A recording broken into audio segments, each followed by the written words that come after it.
A bit of a change of emphasis. This is our event jointly with the West Midlands Liberal Democrats, starting now, called A World in Turmoil, Liberalism in Action. And this was hatched after the conference, the federal conference in Brighton was cancelled because of the Queen's funeral. When the federal board of the Liberal Democrats asked the committees to do what they could to develop some member engagement activities, and this is the response of the Federal International Relations Committee. And we decided that we would focus on a few issues. We have obviously the war in Ukraine, and I'll be handing over to David Chalmers, my Vice Chair of the International Relations Committee, when we get to that section. But we very, very much wanted, considering John Sweeney, our guest speaker here, has such a prominent role and has had such a prominent role in international matters, and particularly in the war in Ukraine, reporting from it as a prominent journalist, that we wanted to sort of borrow him from the West Midlands Liberal Democrats Conference to open our own worldwide event that's starting now. So welcome to those who are joining online, and or for those who are going to be watching the recording later. John is our keynote speaker. He's a very, very well-known journalist, a TV journalist, an author of 14 books, and I'm told that he's selling the books downstairs. So please do go and purchase one. But he's been he's taken a very courageous stance. He gets into some tricky situations, and I think we're so proud to have him here to speak to us today. I don't know what he's going to talk about, but I could guess. And without any more, I'm going to welcome John to the stage. But just when John has finished, because this event is going to be continuing until 6 o'clock, please, if you are not staying for the rest of the event, can you leave quickly and quietly, because we will be moving straight on to the next section, which will be a message coming from Kira Ruddick, our sister party leader in Ukraine, which is pre-recorded. So without more ado, I'm going to hand over to John Sweeney, your keynote speaker for the day. Welcome, John.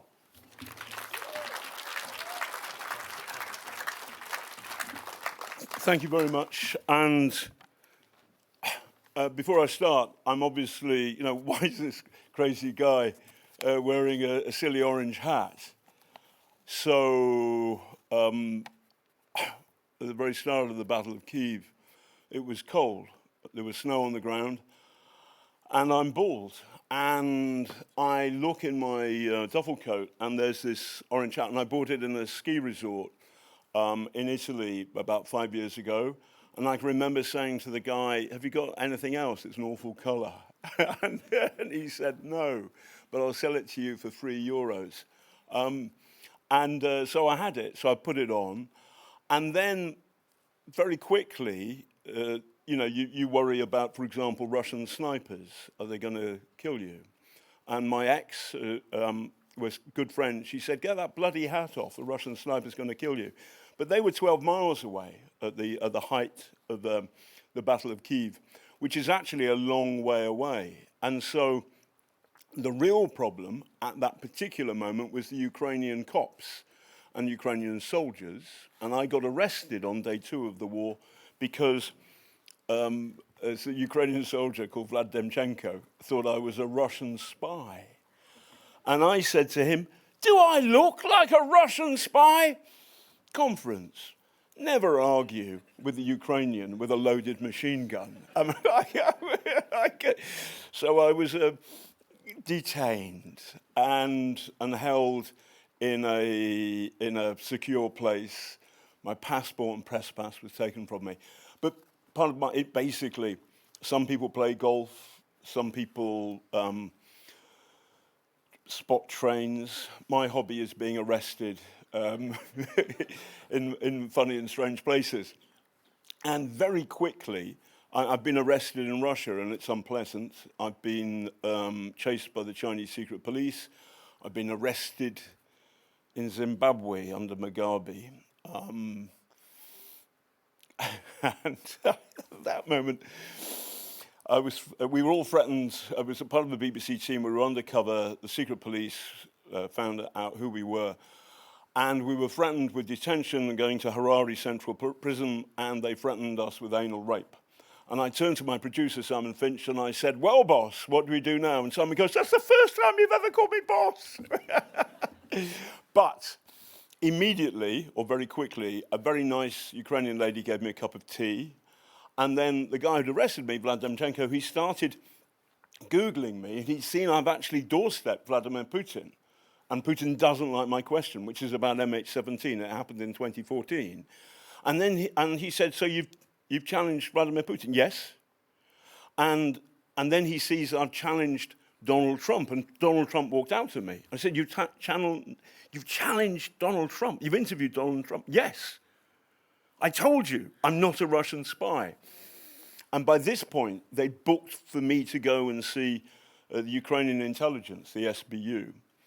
And I kind of go, anyway, so Vlad's beginning to work out that I used to work for the BBC, that I'm not a Russian spy. And he looks at me and he says, I think you have an interesting story.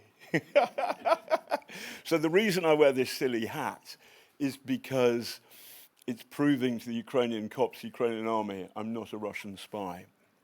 But also, while I was just coming up here, I was thinking about the 39 steps. And in the movie, Richard Hannay, the hero, he ends up giving a speech to the Liberals by mistake. Do you remember that? And then there are sinister agents. So is there anybody here who is a Russian spy? Would they like to put their hand up? There you are, right, okay. Okay, I'll phone the cops, but they'll arrive too late. I don't think you are a Russian spy. I'm going to take my hat off. By the way, so this means when I wear the hat, people can recognize me. Now I'm virtually invisible. Anyway, it's an honor to be here, to be invited to talk to this conference.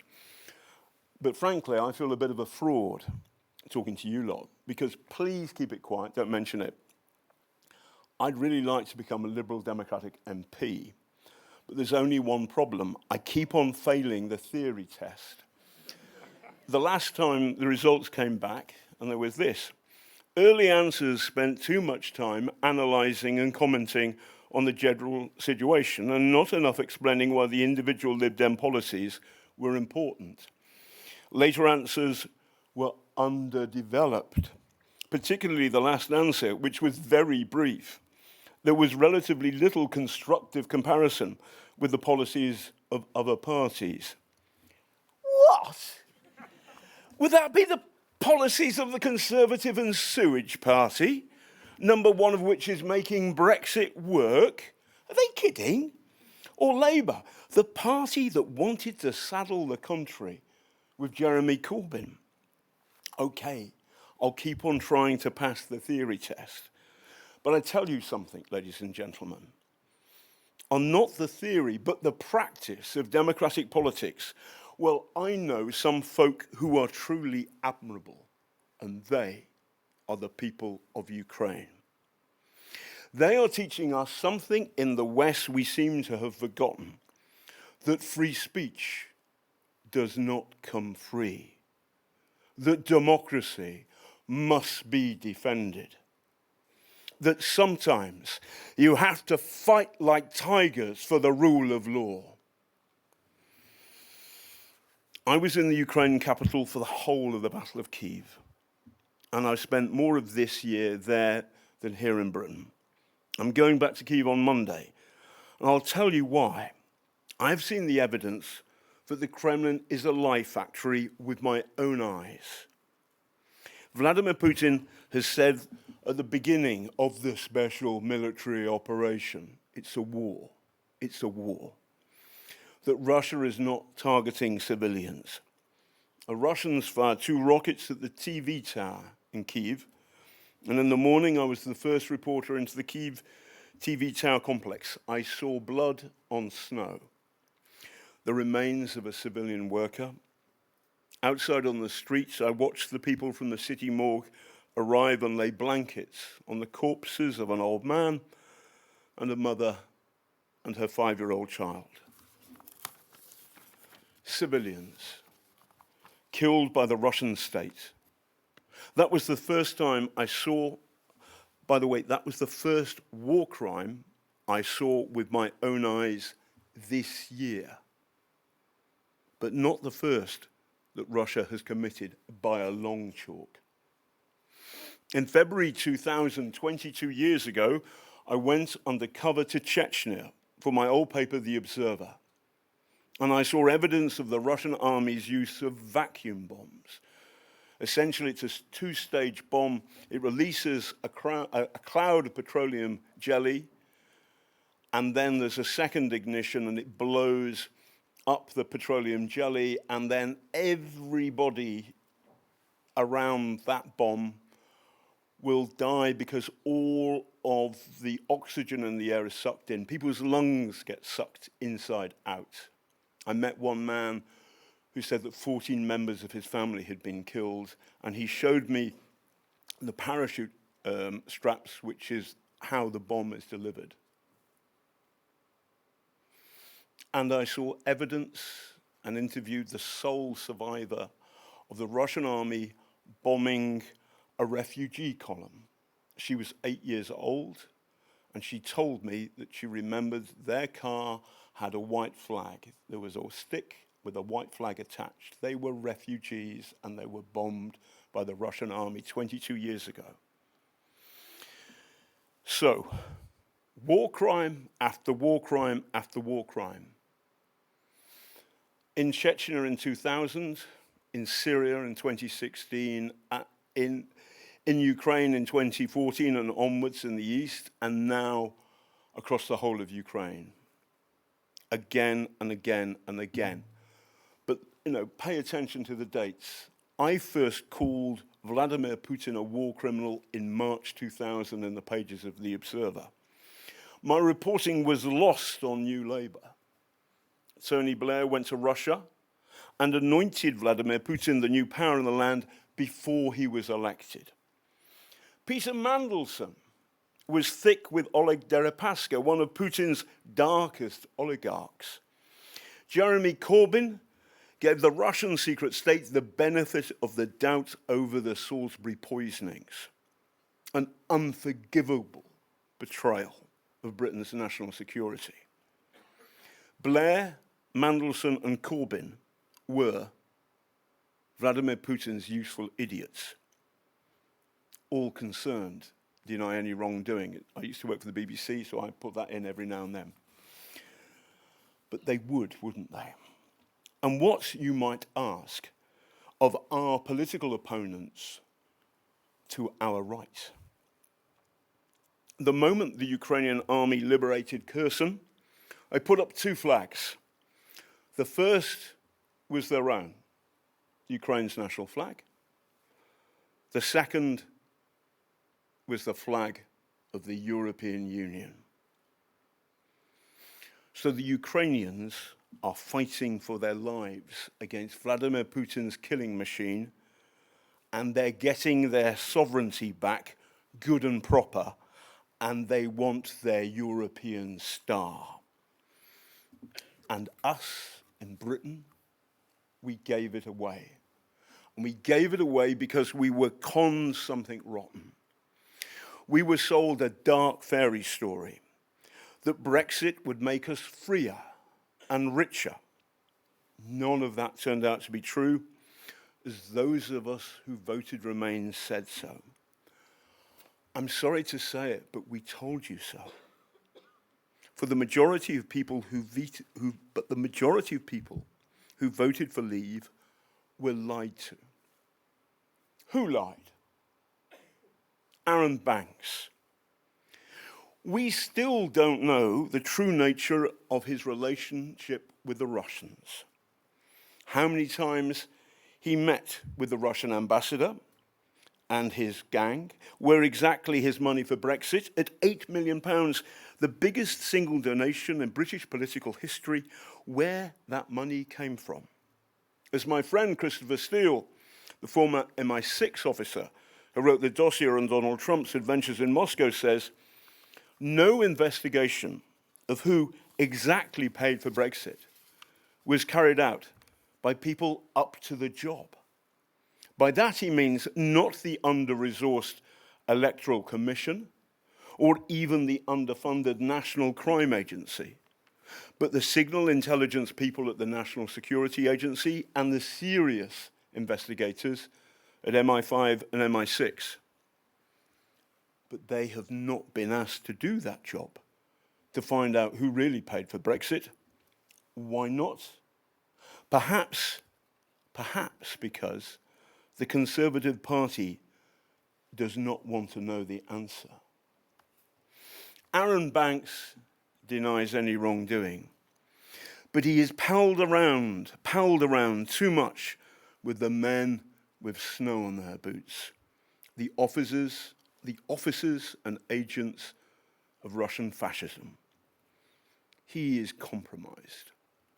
His one-time friend, Nigel Farage, by the way, I did a report for BBC Newsnight in Harlow after a Polish man who was speaking Polish was beaten up by a crew of English yobbos. Somebody shouted, "Fuck the Poles," and this poor man was hit. He fell in an awful way and he died. The boy who did it was found guilty of manslaughter, but at the time the police described it as a hate crime. However, they couldn't get the evidence to prove that point, so they dropped that charges. And I did a piece for Newsnight in which I interviewed a Polish gentleman who was a friend of the dead man. And this Polish man said, "I'm very angry with senior British politicians, but I don't want to name names." And me being me, I said, "Name names." And he said, "Nigel Farage has blood on his hands." I then went on to say that Mr. Farage denies this, obviously. But when finally the youth was convicted of manslaughter, there was no conviction for hate crime because the hate crime charge was not pressed. And Farage said that I had done him more damage than anyone else in 25 years in politics.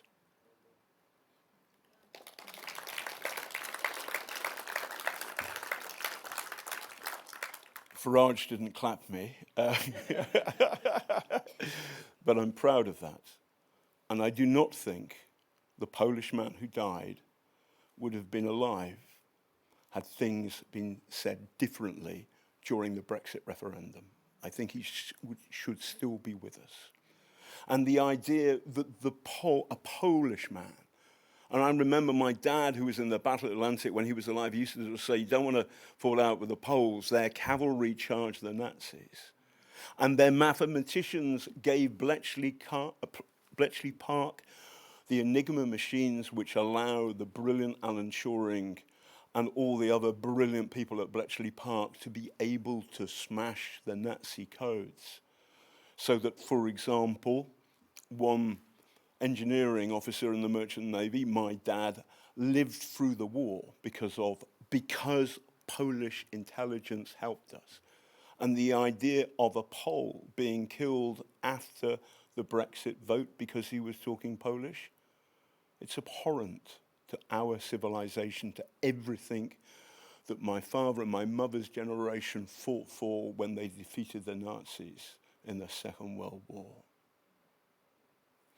So, Nigel Farage, thanks to his reliance on Banks's money, he is compromised. Michael Gove, the wit, perhaps the best single communicator in the Conservative Party, the man who sold Farage's dark fairy story in a nicer way to the British people, compromised. The Conservative Party, which has taken so much money from friendly, pro-Western, anti-Putin oligarchs and their wives. The thing is, Liberal Democrats, that there is no such thing as a pro-Western, anti-Putin oligarch.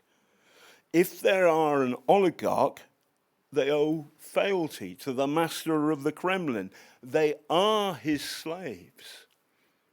So the Conservative Party compromised. Boris Johnson, you may say. He's been good on Ukraine, true, this year. But for the rest of his career, not true. Boris Johnson made Yevgeny Lebedev Baron Siberia. There's a clue in the name, folks. Baron Siberia, sitting in our House of Lords, sitting in Westminster, sitting in the British Parliament. Baron Siberia. But the interesting person is not the boy, Yevgeny Lebedev. He once interviewed Lukashenko, the dictator of Belarus, and he asked him what his views were on group sex. Baron Siberia is just a stupid boy. The interesting person is his father, Alexander Lebedev. Boris Johnson celebrated his 2019 election victory at a party thrown by Baron Siberia's dad, Alexander Lebedev. And the father was a KGB spy from 1988 to 1992 in London. The Ukrainians like to say that the KGB is like Hotel California. You can check out anytime you like, but you can never, ever leave. Boris Johnson is compromised. And what then of Rishi Sunak, our Prime Minister, who has today gone to Kyiv and announced yet more aid for Ukraine? Good, good, good. But if you supported Brexit and never questioned this simple, plain fact, which is obvious, that splitting the United Kingdom from the European Union was a Kremlin project, you are compromised. Rishi Sunak is not the handmaiden of a KGB spy like Boris Johnson, nor is he a lettuce like Liz. But in standing up for the Kremlin project named Brexit, Sunak is compromised.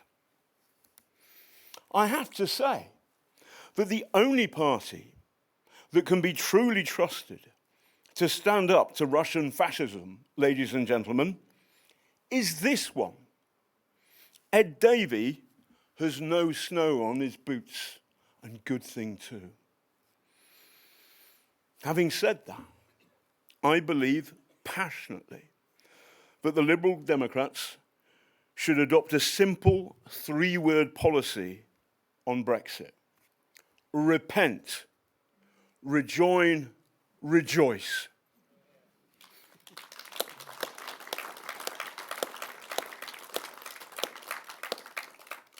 And just in case the Conservative Party aren't listening, I'll say that again. 3 words.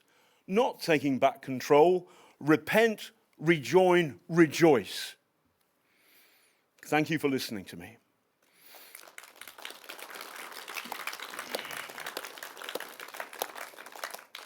I'm going back to Kyiv, and when I'm not ducking Russian missiles, I'll be working on my theory paper so I can pass this bloody exam. Good luck, and God bless. Thank you.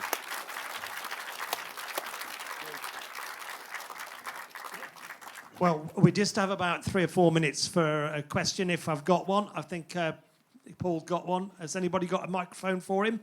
I could probably do without one, actually. Good on you. Could I ask you, Mr. Sweeney, to comment on the theory that the death rate in Russia is 1 million greater than the birth rate?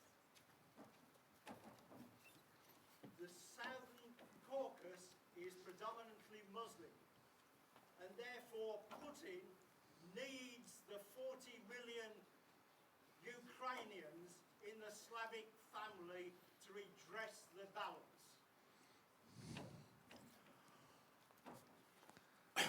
That's, I didn't expect that question.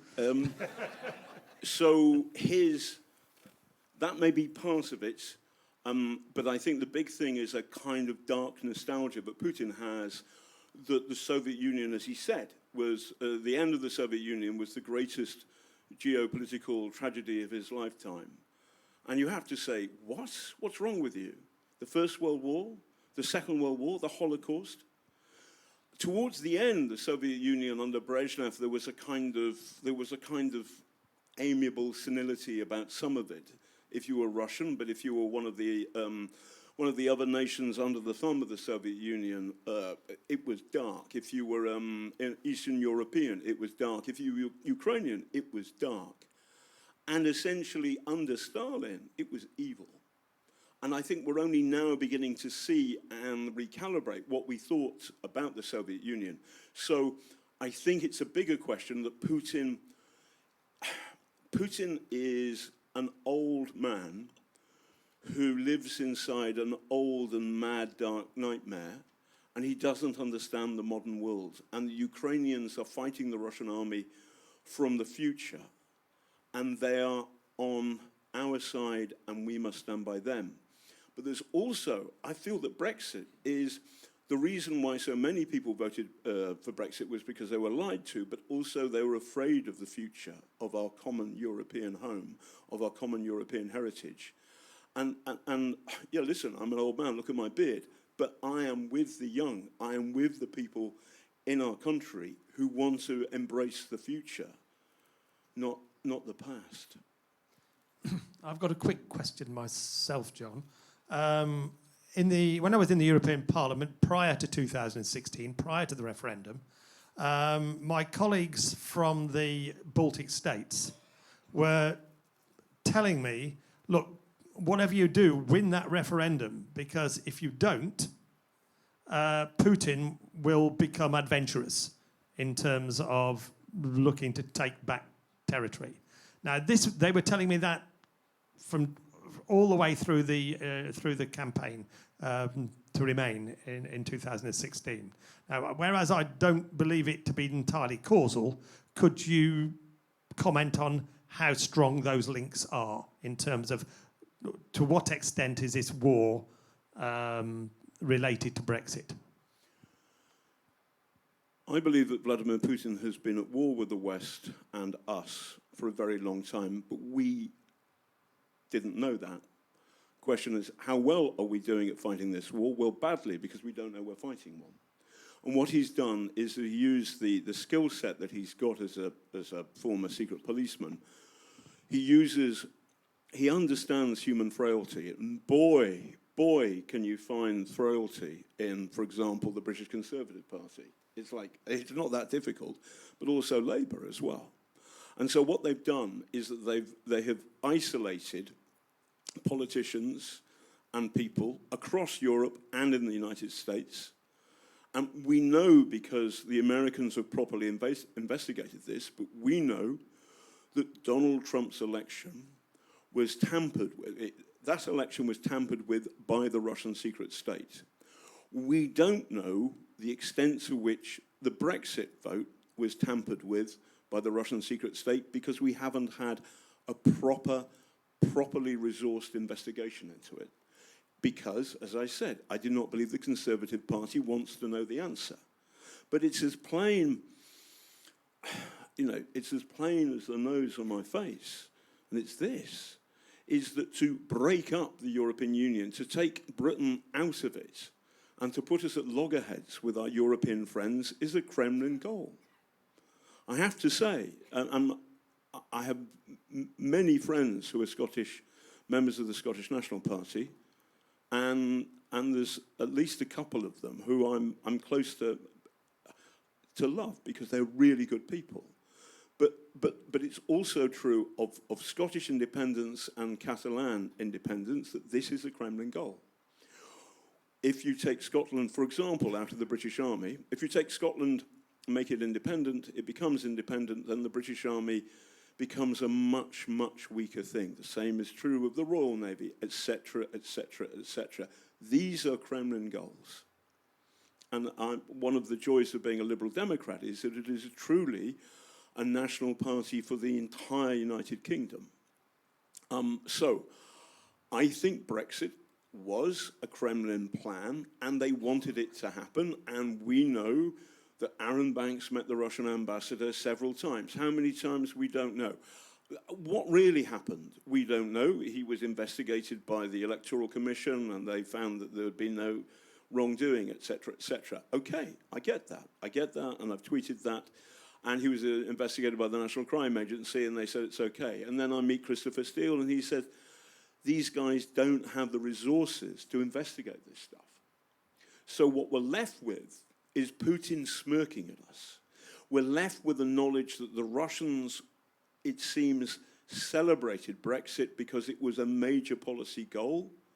And meanwhile, we are stuck in Britain with a declining economy, which is far worse than our European brothers and sisters, because we have exited the world's biggest and most successful trade organization. And then literally, when I go back to Ukraine on Monday, I'm going to a country which is full of people that wants to join the European Union. They're right, and we're mad.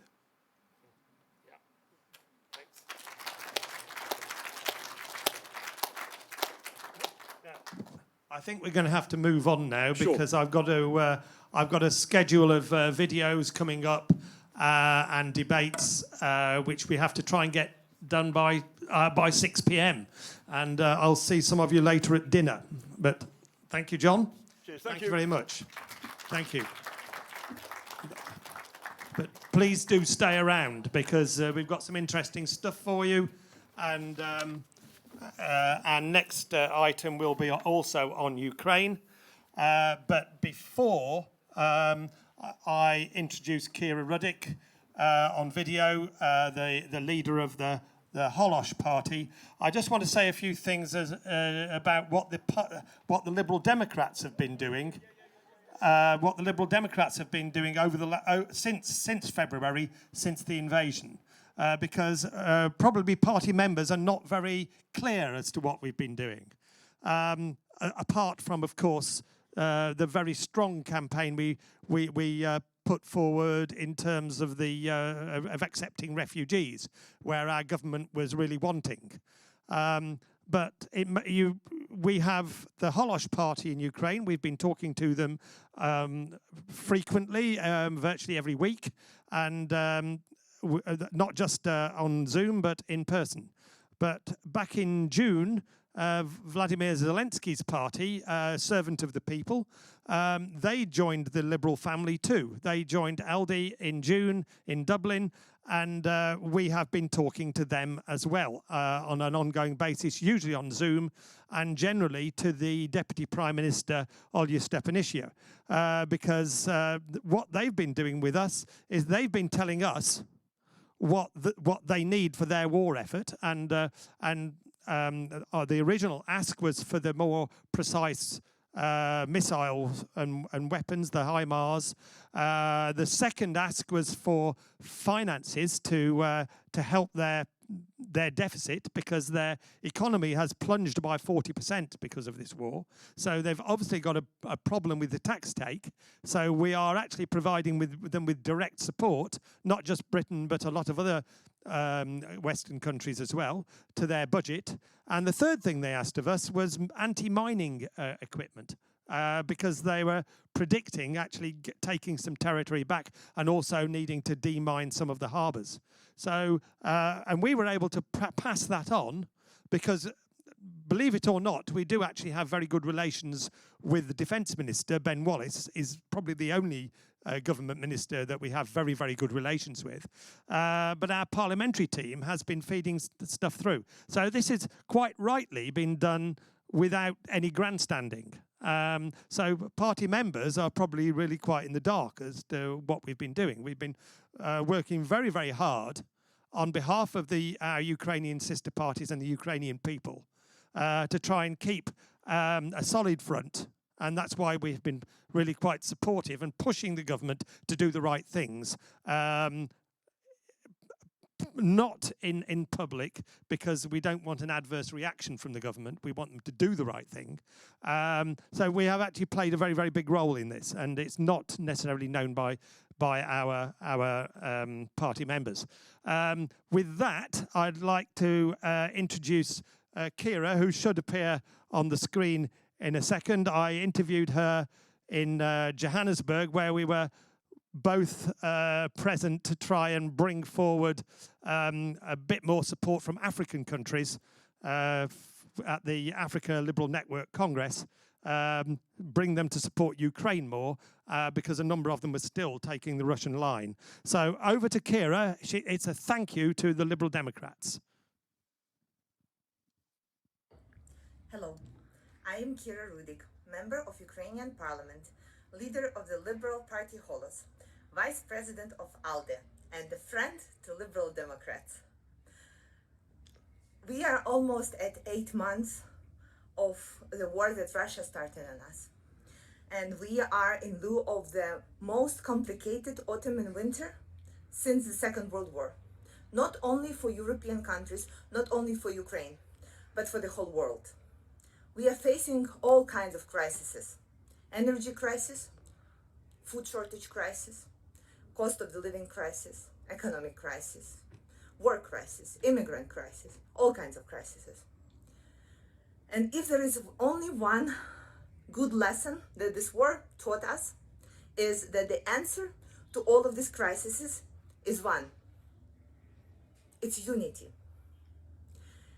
My country is fighting with the second largest army in the whole world, and actually is taking some of the territories back.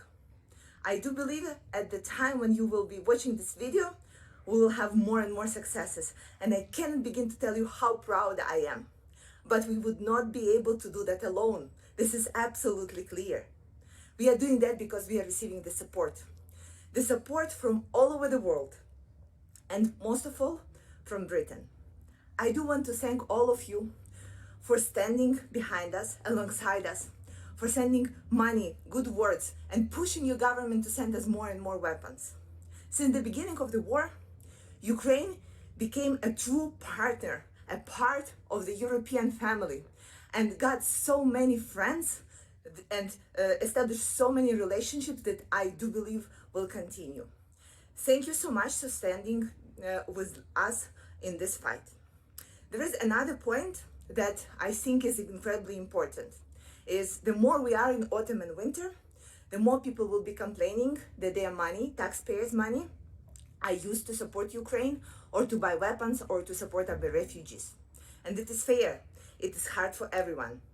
This is why I'm working on this project along with Bill Browder and team from all over the world on unfreezing Russian assets and using the money to cover for the expenses on the war in Ukraine, basically making Putin pay, not the UK taxpayers pay, not the European taxpayers pay. We do believe it's a fair thing and very logical thing to do.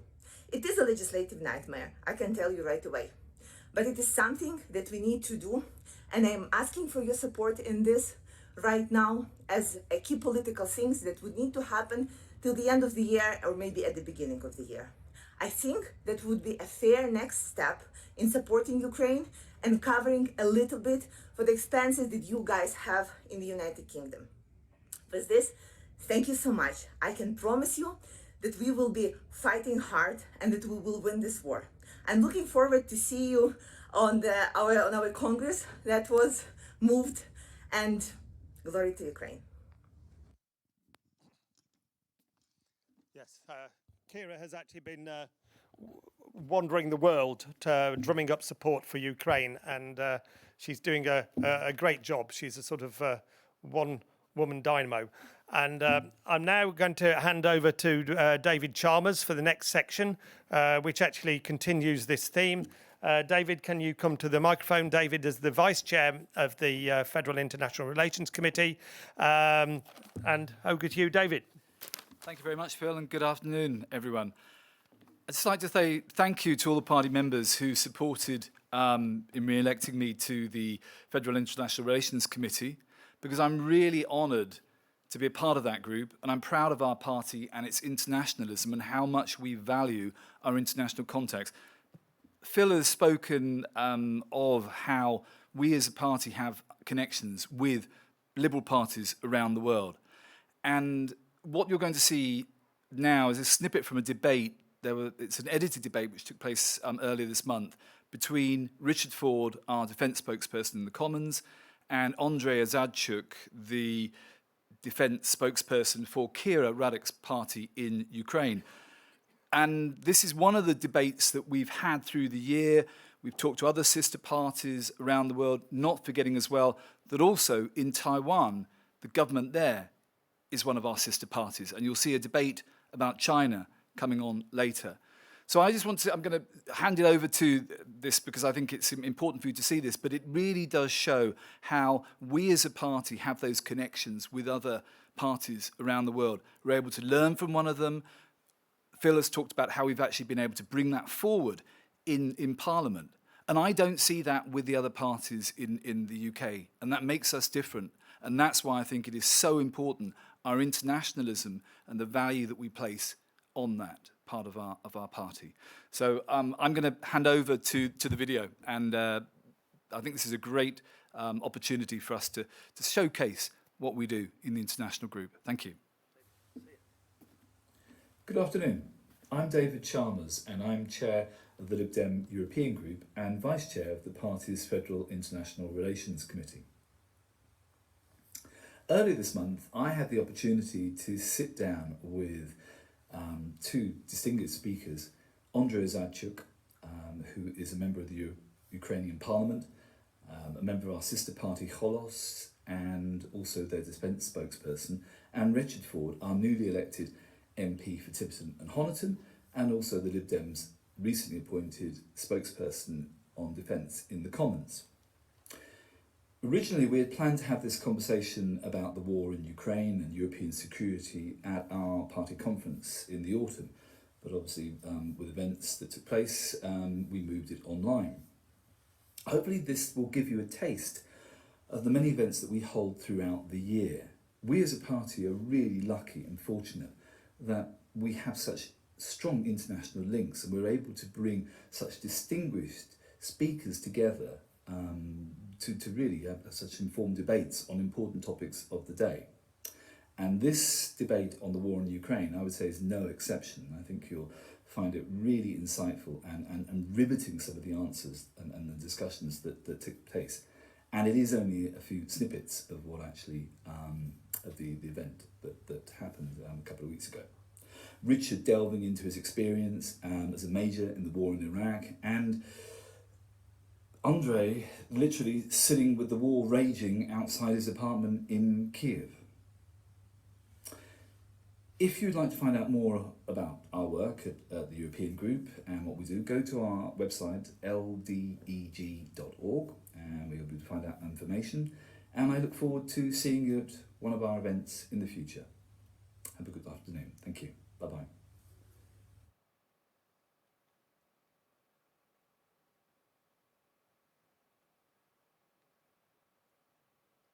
In UK, during beginning of May, everyone was repeating this well-known phrase, never again, remembering the horror of the Second World War.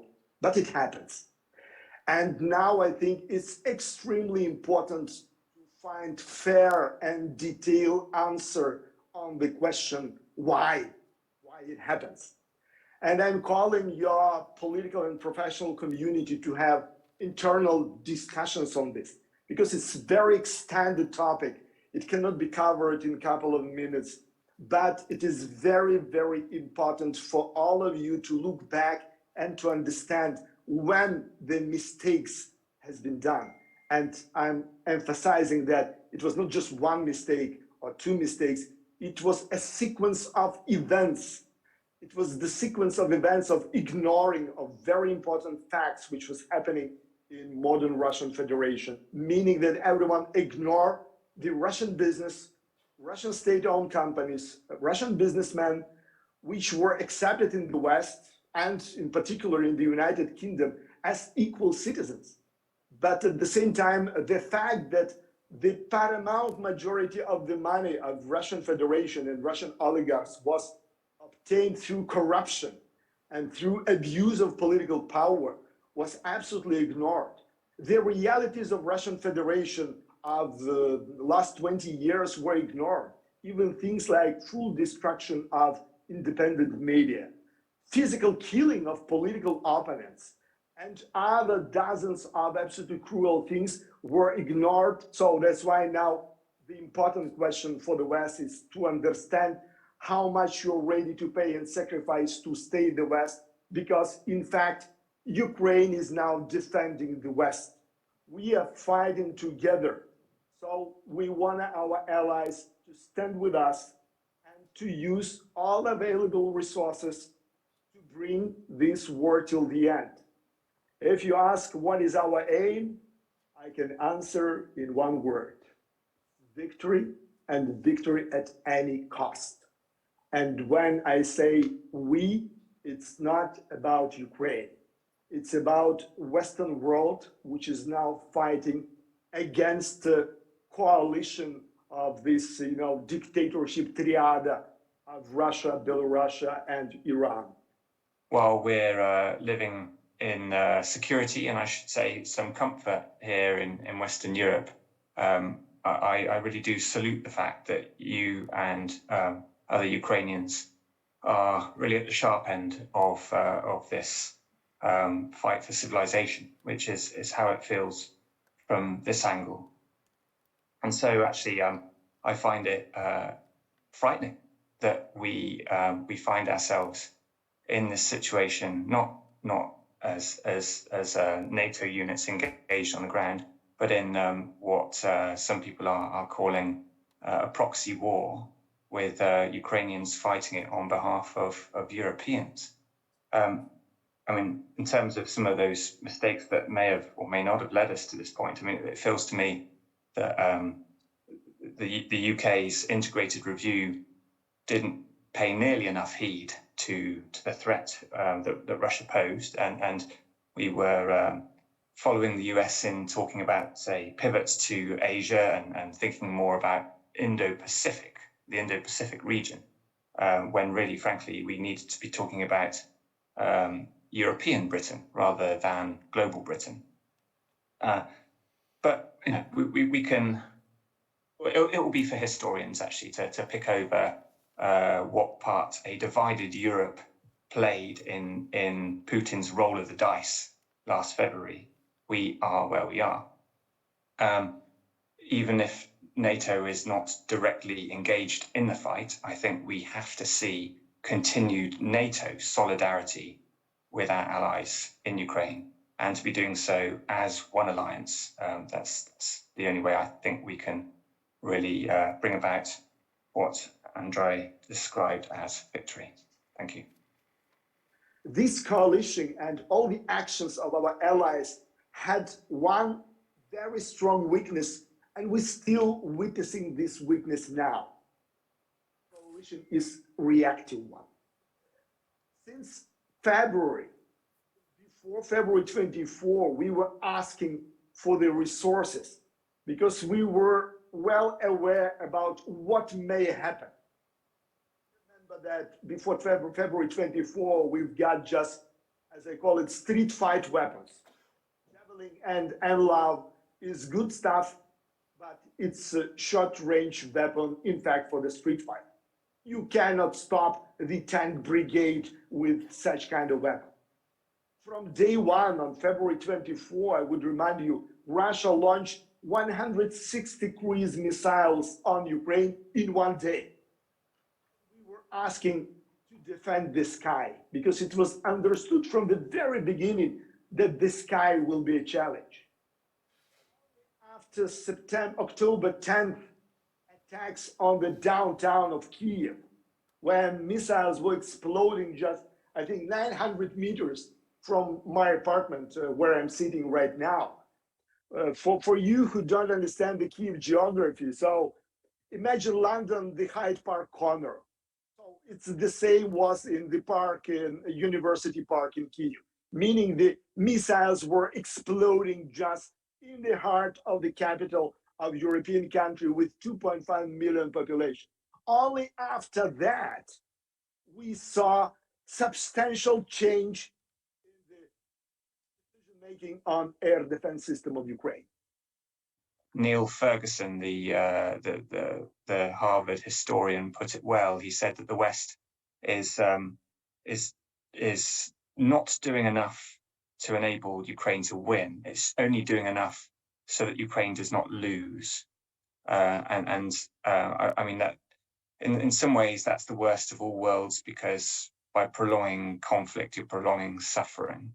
And you know, a stalemate, as we know from military history, is to be avoided. Putin will now be looking for any excuse that he can find to his people to escalate this conflict, and he's looking for a way now to fully mobilize. I'm sure of that, and a NATO direct involvement in the war would give him that opportunity to say to Russian people, this is about the existential threats to Russia from NATO, and therefore we need to fully mobilize. For the last 5 months, especially for the last 3 months, all Russian propaganda is talking about war with NATO. Fact. Because that's the only way how they explain that they stop any attacks. Since end of July, there is no progress at all for Russians in Ukraine. For the last one and a half months, I think, all Russia propaganda is about successful defense of Russian forces. And the only explanation that we are fighting with NATO. You underestimate how Putin is afraid of NATO. Because Putin did a huge strategical mistake, I think more than 15 years ago. When he, as a KGB officer, please remember that he never ever finished any military school. He was never ever the commander in army. He just KGB spy. And something like 15 years ago, his strategic choice was to invest millions and probably billions of US dollars strategic nuclear missiles. Clearly see that Russia is losing on regular weapons. Russia is dramatically losing on any types of conventional weapons. Now they fight just with quantity, not with the quality. One of the best skills of KGB spy is blackmail. That's what they know how to do. The other part of his team is the people from criminal community. They're just gangsters. And all these gangsters, they know most of all what? They know how to blackmail, meaning that all this Kremlin community, which is controlling Russia now, they are all professional blackmailers. So when we discuss something about nuclear threat, we need to remember that we are talking about people who blackmail all their life. And the last comment, again, to understand better the Russian leadership now, they're not shaheeds. Live long, successful life. They're all billionaires. There are hundreds of people who are billionaires, and they want to spend these billions not for the fishing in Baikal Lake. No. They want to come back to business as usual. They want to live fishing in Sicilia. I don't know. They want to shopping in Milan, and they want their real estate in London. The terminology that is perhaps preferred in the strategic community. They talk less about tactical nuclear weapons and more about battlefield nuclear weapons, because frankly, once you use a nuclear weapon of any yield, the effect that it will have is a strategic effect, or even a grand strategic effect, a very profound effect on the course of the war. I mean, what I think has been said fairly publicly is that NATO has suggested that if a battlefield nuclear weapon were deployed, it would be met with an enormous conventional response from NATO.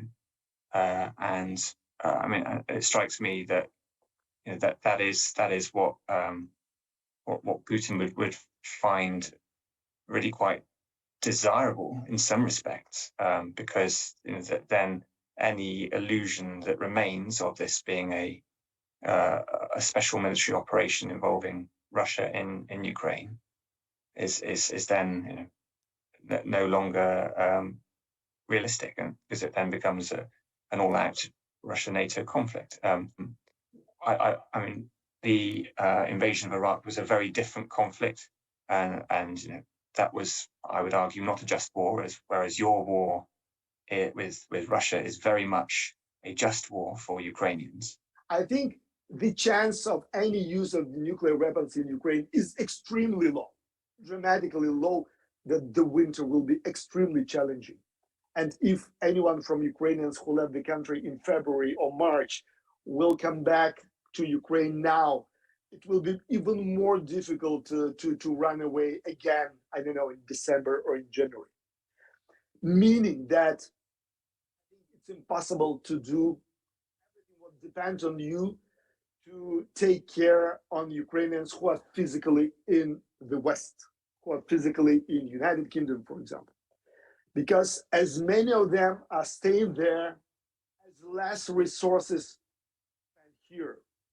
Again, talking about electricity, for example, like explaining to everyone that yes, we have huge challenges with electricity, but having 6 million of Ukrainians out of the country dramatically reduced consumption. Meaning that as long as these people are out of the country, from one side is the issue of their life and death, from another side, they're helping all of us here. And yes, if you sit somewhere in Manchester or in Liverpool, the war in Ukraine is something very, very far. And definitely you are concerned about your bills, about prices, about inflation, and all this normal stuff, which is around any individual in any normal country. But I think it is for politicians and for political leadership to talk to people, to deliver to the people the real information, to deliver the real picture of what is happening in Ukraine. Because yes, we understand that for the last almost 7 or 8 months, United Kingdom is debating the living crisis. But unfortunately, we are speaking with very different language, because living crisis in the United Kingdom has nothing to do with living crisis in Mariupol or Kharkiv or any other million people cities in Ukraine. And unfortunately, it is reality of our world, is reality of Europe. And I think it's the big task for politicians, as for the local leaders, the leaders of local communities, to explain this for the people, for them to understand better which world they're living now. We need to ensure territorial integrity of Ukraine within our borders. That's issue number one. Issue number two, we need to rebuild this country. Again, thousands of small cities and villages, dozens of quite big cities cease to exist. The estimated amount of resources needed to rebuild country is hundreds of billions US dollars. And the third one, please remember what I started our discussion from. We shall ensure that things like that will never ever happen again. One of the biggest mistakes of 1991, that the crimes of communist regime was never recognized and never punished on international level. And it was and is one of the reasons why this evil grown up again in Russian Federation. I mean, Ukrainians are seeing their people butchered in an inexcusable fashion. And of course that's going to change people's perception of what they want as the final outcome. Of course, Ukrainians aren't going to settle for continued Russian possession of Crimea when actually they're seeing their fellow country folk paying the ultimate sacrifice, and actually some of the horrors that are being perpetrated against civilians make me fully understand why Ukrainians won't accept a return to the status quo that we saw at the beginning of 2022. So I mean, again, I think the moment that NATO countries or even EU countries start telling Ukraine what it should do or what war aims it should pursue will be the point at which we're not giving Ukraine the freedom and sovereignty to pursue this war in the way that it sees fit. So I don't think we should be prescribing solutions or outcomes to Ukraine, but I can fully understand why their ambitions are now perhaps greater than they were at the end of February. Ukrainian political leadership was not prepared at all for such a full-scale invasion, despite intelligence information which was coming from our allies. It's not a secret anymore, especially from the United States. But a lot of things had been happening since February, a lot. We understand, and most of our allies understand one simple thing, that Russia is much, much weaker than one may think. They need a ceasefire because they see that they're losing. They lost for the moment 70,000 people. Can you imagine? They lost 70,000 soldiers and officers. They lost thousands and thousands of tanks, armored vehicles. So the total losses of Russia, equivalent probably of combined armed forces of European Union countries together. And they understand that the only thing which they have now is a quantity, but they will be happy to have a break. They need a break. So that's why any format of freezing of the conflict, any format of so-called compromise, is just to postpone another chapter of this war. I intentionally was quoting the Prime Minister of United Kingdom, Winston Churchill. We are in absolutely identical situation with Europe and with United Kingdom in 40s of the 20th century. There is no other option than victory. Not for us. Need to do is to be very frank with our citizens and say, you know, this is a small price to pay, and it's really this is probably just to echo what Andrea has already said. 10% inflation is a small price to pay for our freedom, and is nothing when compared with the price that's being paid by Ukrainians in Ukraine. Yes, we are hostages of our democracy. Yes, we are hostages of this comfort in European Union and in UK. And in fact, that's what all our liberal democracy is about. Because our liberal democracy is to build comfort, is to bring comfortable life to our people. And yes, they don't like inflation. Yes, they don't like high prices because all these things are influencing the quality of their daily life. But again, that's leadership test for everyone who believe that he is a politician. So it's not enough to identify yourself as a European. It's not enough to identify yourself as a good follower of European or Western democracy standards. We are fighting and dying for this physically. Men and women of Ukraine are dying for European standards and European values. And that's what people shall understand as much as possible. I will finish with one thing which I'm repeating. Yes, distance matters. But the main target for politicians to explain to the people that modern world is very, very small. Everything is very much interdependent and interconnected. And the role of politicians is huge in solving all this existential problem.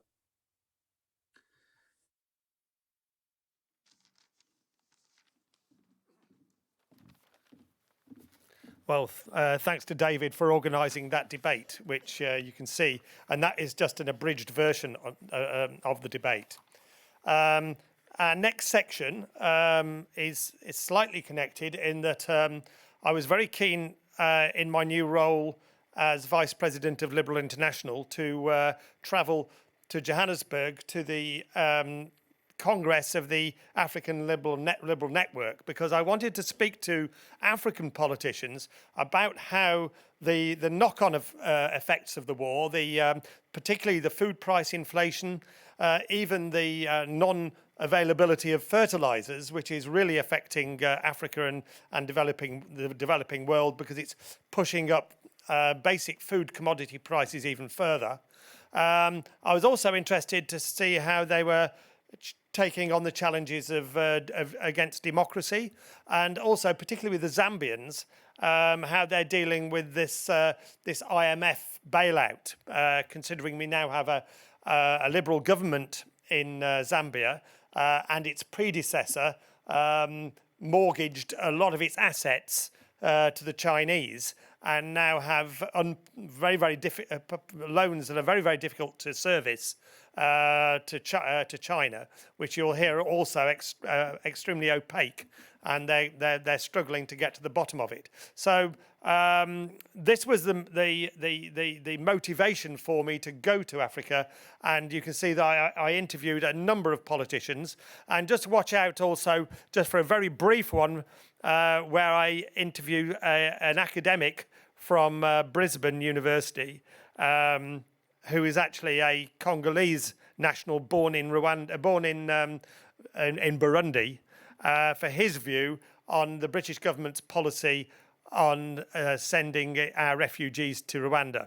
So the next video, I better explain right at the end of it, we get Timmy Dooley, the Irish politician, the Irish senator, who is co-president of ALDI, with his message, which was supposed to be right at the end, just before Sal Brinton, but for editing purposes, it's ended up at the end, on the end of this video. So just bear with that one, please. Thanks.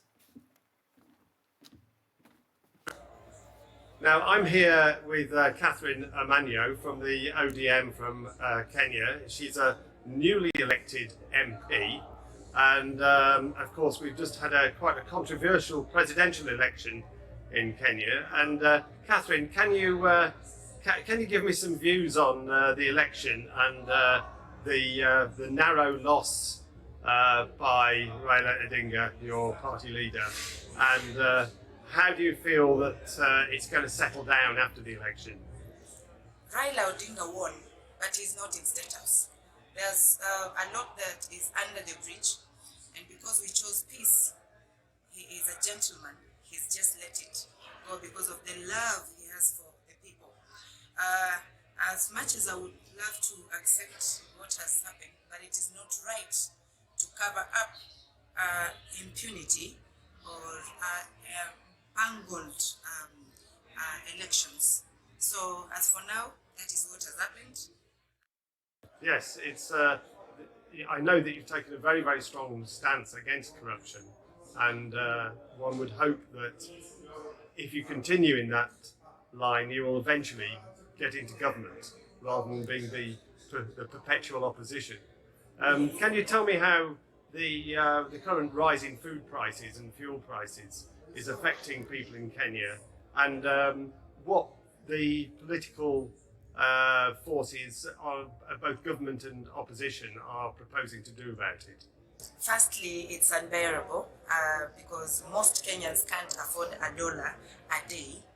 So it's very unbearable, and it's urgent that leaders come up with a solution and do away with political divides. So personally, I would not encourage more borrowing, and if it must come to that, then it should be minimal, but encourage more revenue collection, taxing even the smaller trader, but in a way that it doesn't kill the business. So we should do more because so many people evade being taxed. So we need to be more focused on that so that a country can start standing on its own now for future. Yes, this is a general problem across a lot of countries, not just in Africa and Asia, is that the tax base is too narrow, and this idea of broadening the tax base, I think, is something that if you can succeed in that, it's something that can be rolled out in other countries as well.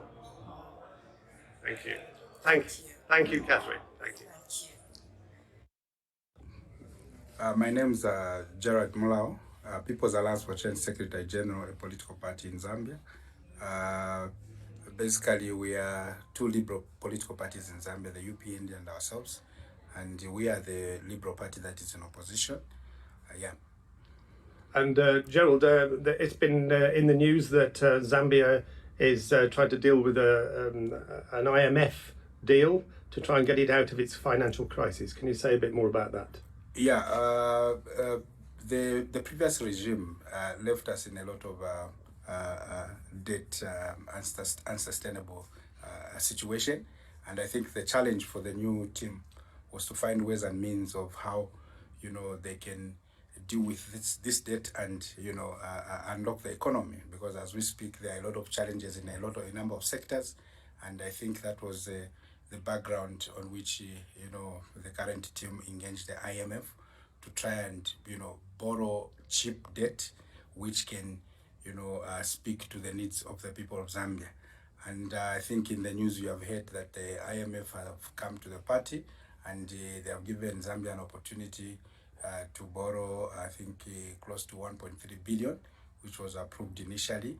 And also talks at an advanced stage with the Eurobond holders so that maybe they can suspend, you know, collection of their interest payments until, you know, maybe after a number of years, so that a window can be created where resources can be pushed back into the economy to try and unlock it. Because as we speak, a lot of sectors are suffering and there's nothing, you know, nothing much to talk about. And what role has China played in the building up of this debt, and what sort of difficult conditions have you had to contend with? There are no, the problem, the challenge that was with the debt that was acquired from China was that there wasn't much transparency in terms of the conditions that were attached to the debt that was, you know, acquired. And so it has been a challenge for for the current regime to try and reconcile the true picture of the debt portfolio that Zambia owes China, because the previous regime were borrowing, you know, at will, and China was releasing the money. But we don't know the nitty-gritties behind the acquisition of that debt. And so it's really been a challenge for the country. And I think that this is the reason why the current regime is trying to restructure the debt so that they can also, you know, begin to dismantle, you know, the debt with China, so that we can release the economy to start moving. Because as it is right now, China has a lot of command in our economy. My name is Rose Sakala. I'm the chairperson for international relations for the UPND in Zambia. Thank you, Rose. And Rose and I are former colleagues on the Liberal International Human Rights Committee as well, so we've known each other a while. I just want to ask you, Rose, about how you're addressing the economic situation in Zambia, considering the amount of debt that you inherited coming into government. From the word go, ours was to grow the economy by first stabilizing it. But then because we had a huge debt, we had to address the issue of the debt. So our government saw it as an urgent matter to approach the IMF, to have discussions with the IMF and the creditors to see how this debt could be restructured. And now through those interventions, and because of the policies and strategies that we have put in place, we have made success. We've made a headway with the IMF. Our debt is going to be restructured. We are just waiting for the final arrangements. That's great. And what sort of help do you require now from Europe, from the UK, from the other rich Western nations? Europe, or let me just say the EU, these have been our traditional partners. We have always had economic ties with our partners. Maybe not so much in the past, but as of now, with the government that came into place last year, our president, because of his background in economics as a businessman, he is much more focused on the social aspects in which we need to have mutual agreements with our partners, like in education, in health, in infrastructure, in mining, in agriculture. For example, now the conditions in the mining industry, they are quite favorable for both local and external investors, such that we have seen a lot of business persons now coming into Zambia and expressing their interest to go into the mining industry. And we are happy because one of the things that we want to do regionally at regional level is to go into the manufacturing of batteries for electric cars. We have the largest deposits of copper put together with our neighbors, the DRC. So we are going into that one. Already as major investors, having major deposits of cobalt has made us go into the battery industry because it's cobalt really that you need to make the batteries for electric cars. With copper, of course, we have increased the amount of copper because there's still a lot of business in copper. And it's an economic partnership you want with Europe, and on really equal grounds these days. Yes, it's a partnership we want, because nobody will give you nothing for nothing. We need the Europeans, the money that's required for investment, or the funds that's required for investment. We have the labor, we can train our people. So we have the human resource. We have a very young population, energetic population. And you have the natural resources too. And we have the natural resources. So partnership is open. My name is Samuel Kimanuka. I'm from DRC, and a General Secretary for African Council. Thank you, Samuel. And you, I think, have lived in Burundi as well, and you have a deep knowledge of Burundi, Rwanda, and the neighbouring areas of the Democratic Republic of Congo. Not just lived in Burundi. I was born in Burundi from Congolese parents, so I know deeply the region. Yes, thanks. And what's your view in terms of Rwanda as a fit place for Britain to be sending its refugees? I don't think, I couldn't believe that Britain can take that decision, a liberal country that respects human rights, taking people to a country like Rwanda where the opposition is oppressed. What do they think the refugees' right will be there in Rwanda? So I think I'll appeal for the government of Britain to review the decision, because it's not safe and it doesn't represent the human rights as we believe. Thank you, Samuel. I think that's a very, very clear answer. Thank you. Thank you.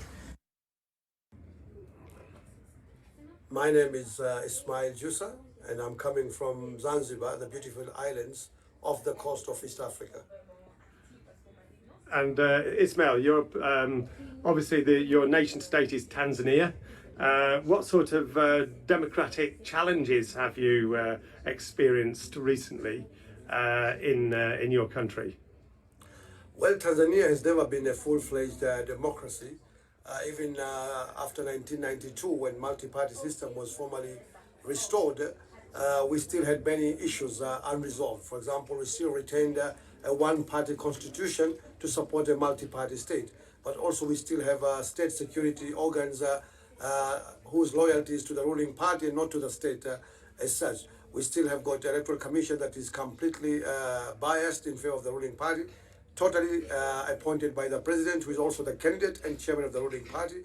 We've got many, many issues. So it got worse actually in the past 7 years with the coming to power of the late John Magufuli, who during his 6 years, Tanzania became infamous throughout the world for the infringement of basic human rights, suppression of democracy, but also the economy got completely destroyed because of inward-looking approach that Magufuli brought. Since last year, after his death, the new president has been trying to open up again, but still we are nowhere near where we want to be. But right now there's a dialogue between different parties, between other stakeholders with the government to try to reform. But what happened actually had left many of us with scars. I myself was severely beaten during the elections in 2020. I was a candidate myself for Stone Town constituency in Zanzibar. I ended up being beaten. I had a broken leg, broken arm, which necessitated for me to be taken to Nairobi for treatment. So things were really bad. But now, slowly, we're trying to get to see that a solution is found and Tanzania can get back to a democratic stance that we want it to be. And you now have a strong Liberal Party in Tanzania and particularly in Zanzibar. Yeah, I mean, formally, as our Liberal friends know, we were in CUF, but during that time of Magufuli, the party was captured by the state, handed over to the puppets, which necessitated that we should leave the party. So in 2019, we moved to this new party, ACT Wazalendo, which is now becoming a Liberal Party because of our presence. And it's becoming it's the fastest growing party actually in both mainland Tanzania and in Zanzibar. So yes, the Liberal family should feel proud that they've got an emerging and increasing growing partner in Tanzania and particularly in Zanzibar as well. Yeah, that's very good. And that's a sense of optimism now for the future in Tanzania. And what have you been doing, or what do you think should be done in terms of the price hikes we've seen for fuel and food? In Tanzania, the government has tried to come with introducing subsidies to fuel prices, but that has not really worked well. So we have been calling as a party that the government should reduce the number of taxes and levies that it imposes on fuel imports and sales as well. We've got almost 13 taxes and levies on fuel price. So we've encouraged the government to try to reduce the number of taxes and levies. But also in terms of food prices, we have encouraged the government to invest more, increase the budget for agriculture, because now Tanzania can also become self-sufficient, but it can also export food to the countries that are in need, given the crisis following the war between Russia and Ukraine, especially after the invasion, the illegal occupation of Ukraine, if you like, from Russia. Yes, and what sort of partnership really would you like to see with Europe, with the UK, with the rich countries of the world in general? What sort of partnership can you envisage? I think one is to counter the Russian black propaganda in Africa, to want to justify what it did. So the European Union, other Western countries need to step up the campaign to try to get the African population to know what is exactly happening there. Another one is to improve and grow international solidarity, so that what we witnessed at the UN, where many African countries either abstained or voted in favor of Russia, that can be reversed. And finally, I think on the economic front, we need to rethink the EPA agreements, that Europe should try to open up the market, because this crisis taught us that even countries like Europe can face a crisis when it comes to food availability and stuff like that. So I think opening up the market, introducing proper free trade policies will really boost the relationship between Western countries, especially Europe and Africa. Soli Malatsi, the national spokesperson for the Democratic Alliance South Africa. Thank you, Solly. And you've had a quest for good governance with the DA in South Africa ever since you took over Cape Town Council all those years ago. How's it progressing more recently? Well, it's been progressing really well. If you look at the difference and the history of how the Democratic Alliance took over Cape Town and the Western Cape provincial government, the emphasis was on making the right appointments in governments, making sure that you've got highly qualified people that are fit for purpose for the mission to deliver in government, and also making sure that the right people have that support, because it is only when you've got qualified people who do the right things in government that you can spend money well and spend it on the services that are targeted for communities in order to uplift those communities and make a difference in lives. So as a result of good governance, Cape Town now has the highest level of the provision of basic services across the country. We've got the highest level of good governance in terms of financial management compared to any other sphere of government in the country. And this is confirmed not just by DA research or anything, but national government research shows that the DA spends money in government for what it is intended to. We provide the highest basket of basic services across the board. Thank you. And what about national government? I mean, do you think the ANC will still cling to power, continue to cling to power, simply because the opposition is now too divided? Well, what has become very clear is that the ANC will do everything possible, even outside, the tenets of the law, to try and retain power.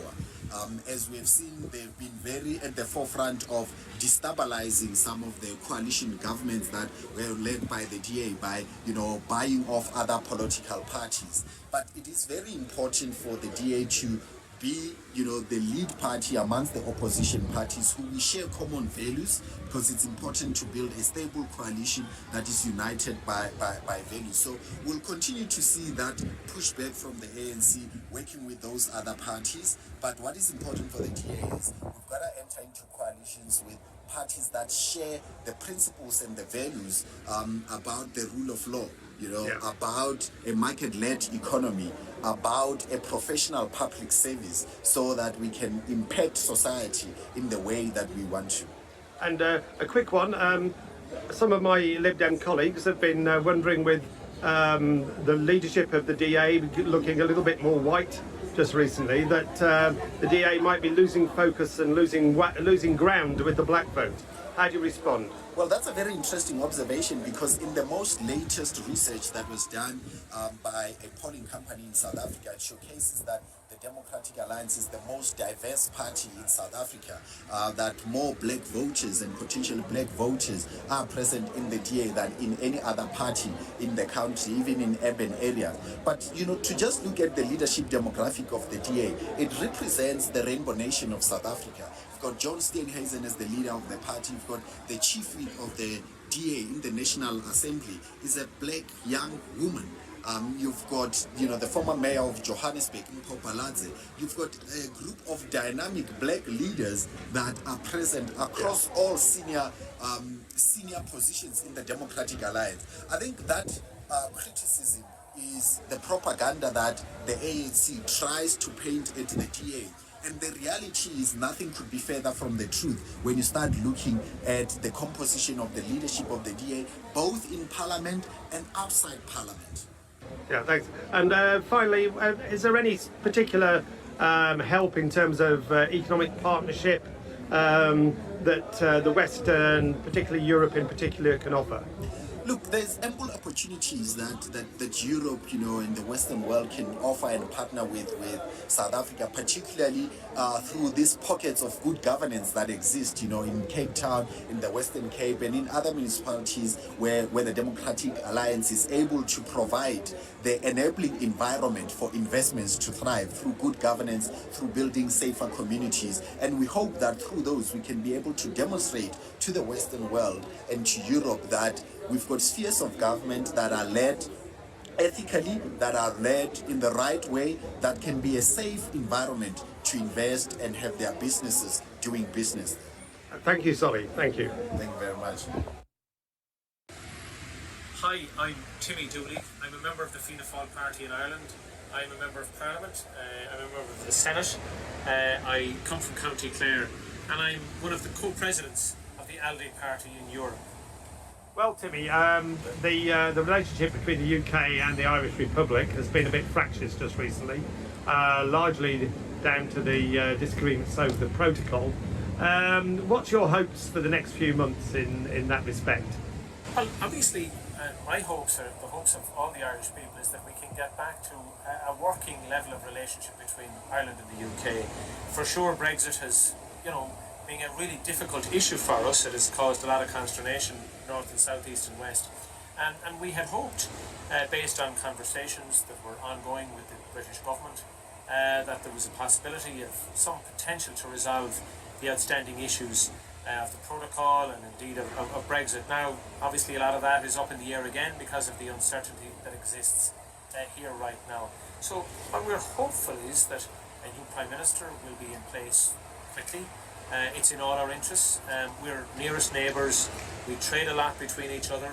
We're good friends. We have developed close working relationships over decades. We trade a lot with each other. So it's in all our interests that there's a stable government in this country that allows British people to continue with a pattern of growth and trying to get back to some level of normality, notwithstanding the external shocks and pressures which we're all facing. The war in Ukraine, the aggression from Russia is destabilising economies right across Europe. The impact on the cost of living for citizens and the spiralling costs of energy are huge issues that we have to deal with. So it's incumbent on all of us in politics to get down and do the work that we have been elected to do.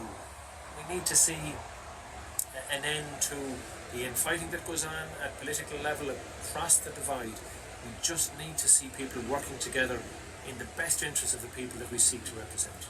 And in the longer term, what sort of relationship would you like to see between the UK and the European Union going forward? Well, it's hard to lecture any country on decisions that they have taken democratically.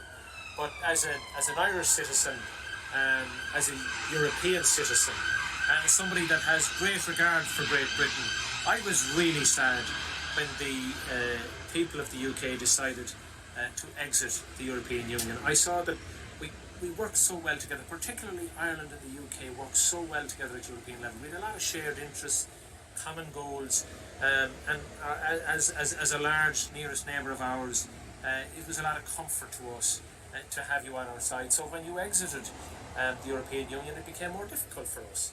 So I'd like to think that somewhere down the road, somewhere in the future, there's a pathway which you would be prepared to walk again back towards closer integration in the first instance with the European Union, and maybe sometime in the future that you would see yourselves as back part of the European family. But that's obviously a decision that the people of the UK will take, and we look forward to you taking that decision sooner than later. Thank you, Dewey. Thank you. You're welcome. Thank you. I mean, one of the two things that I want to say in conclusion of this is that our efforts in Africa, I think, were successful. We certainly saw in the following vote, the following week in the United Nations, fewer African countries abstaining, and particularly Senegal, whose government is a liberal government. We know that Macky Sall has been talking to Putin, but from our behalf rather than from a different position. So I think that our visit there was successful.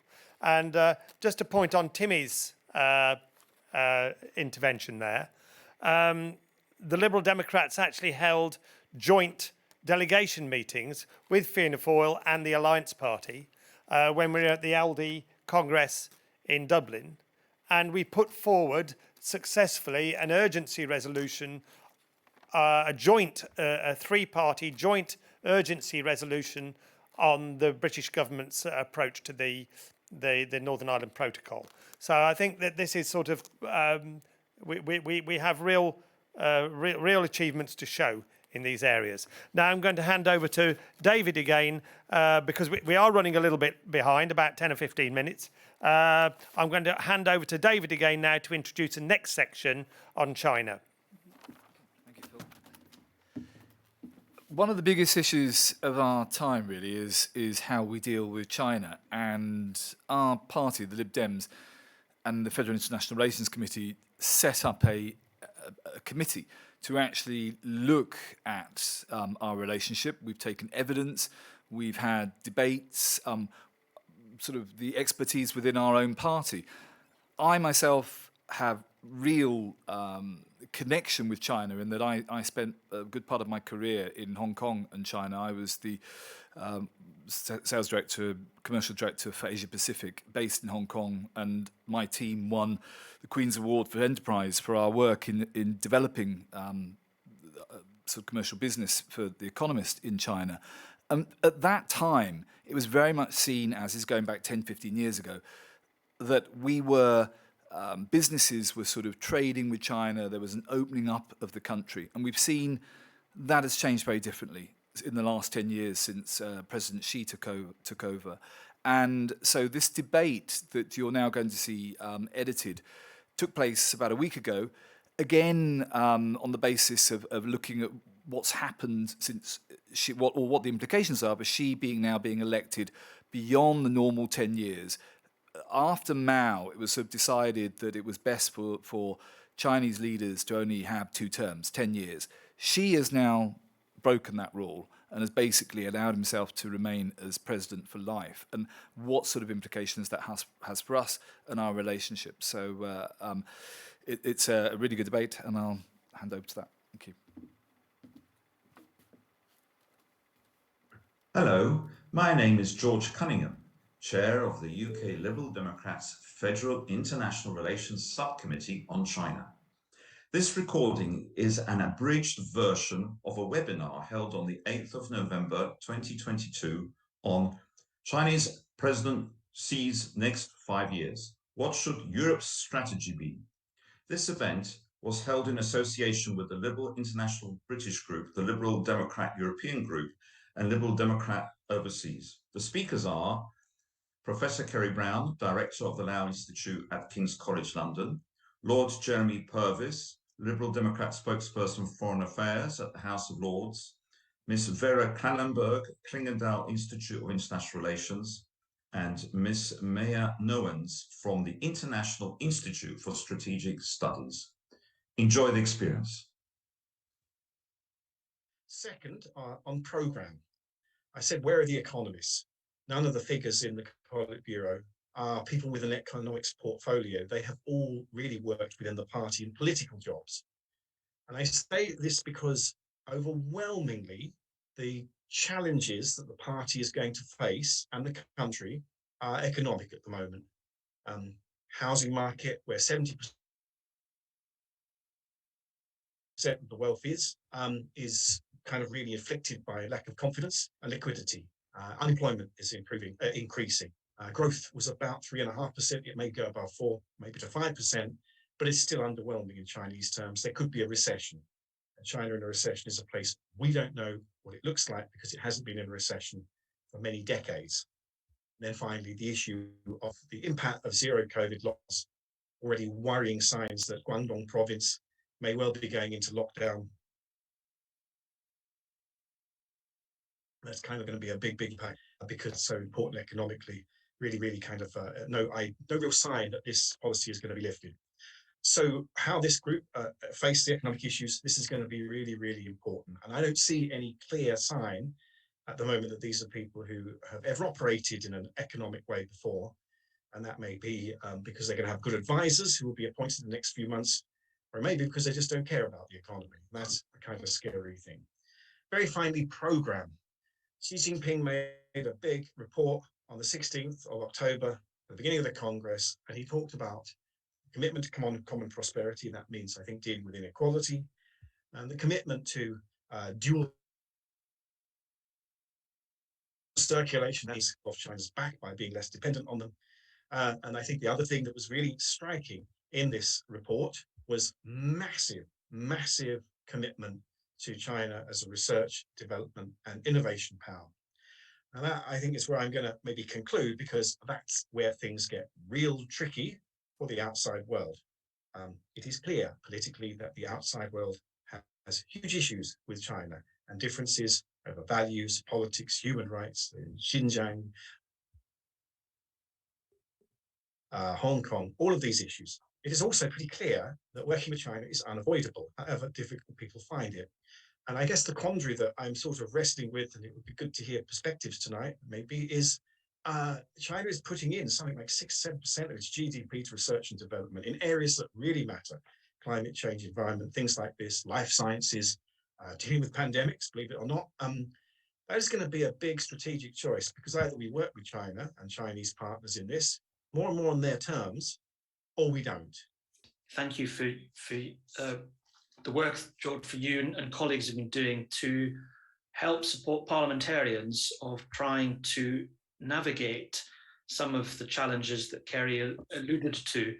So the UK playing our role in building coalitions of willing on a consensus basis is to our strength, and that that sometimes will come up against a more transactional view of the world from Beijing. And it means that when you have neutrality on some of the global transition from China, when the UK wants to be progressive and active, then there are some differences. And of course, here at home, some of our own internal security challenges and areas where we have to be very wary about, I think are been quite well rehearsed, and the UK approach on Hong Kong. I asked a question just yesterday about UK foreign policy and trade. We've seen trade decline with the EU. We've seen our trade deficit balloon in importing of goods with China. My view is that we are now strategically dependent in certain sectors for our economy on imports from China. I think that is a challenge to us when we see that our trade with the EU is declining because of barriers that have been erected. And I also think that our view of how global trade, global e-commerce, data, identity protection, intellectual property protection, working with others on common standards, on values systems, on mobility, on border areas.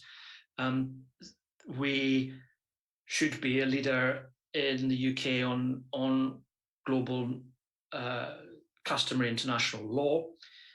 This is also challenged. I just came back from Buenos Aires yesterday, where I was speaking at a conference of parliamentarians on rule of law issues and some of the challenges that exist within that.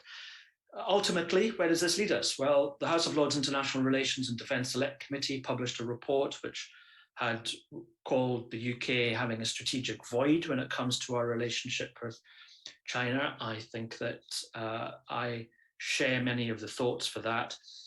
And I've called for a strategic audit of our relationship with China to frame our next set of decisions as we go forward.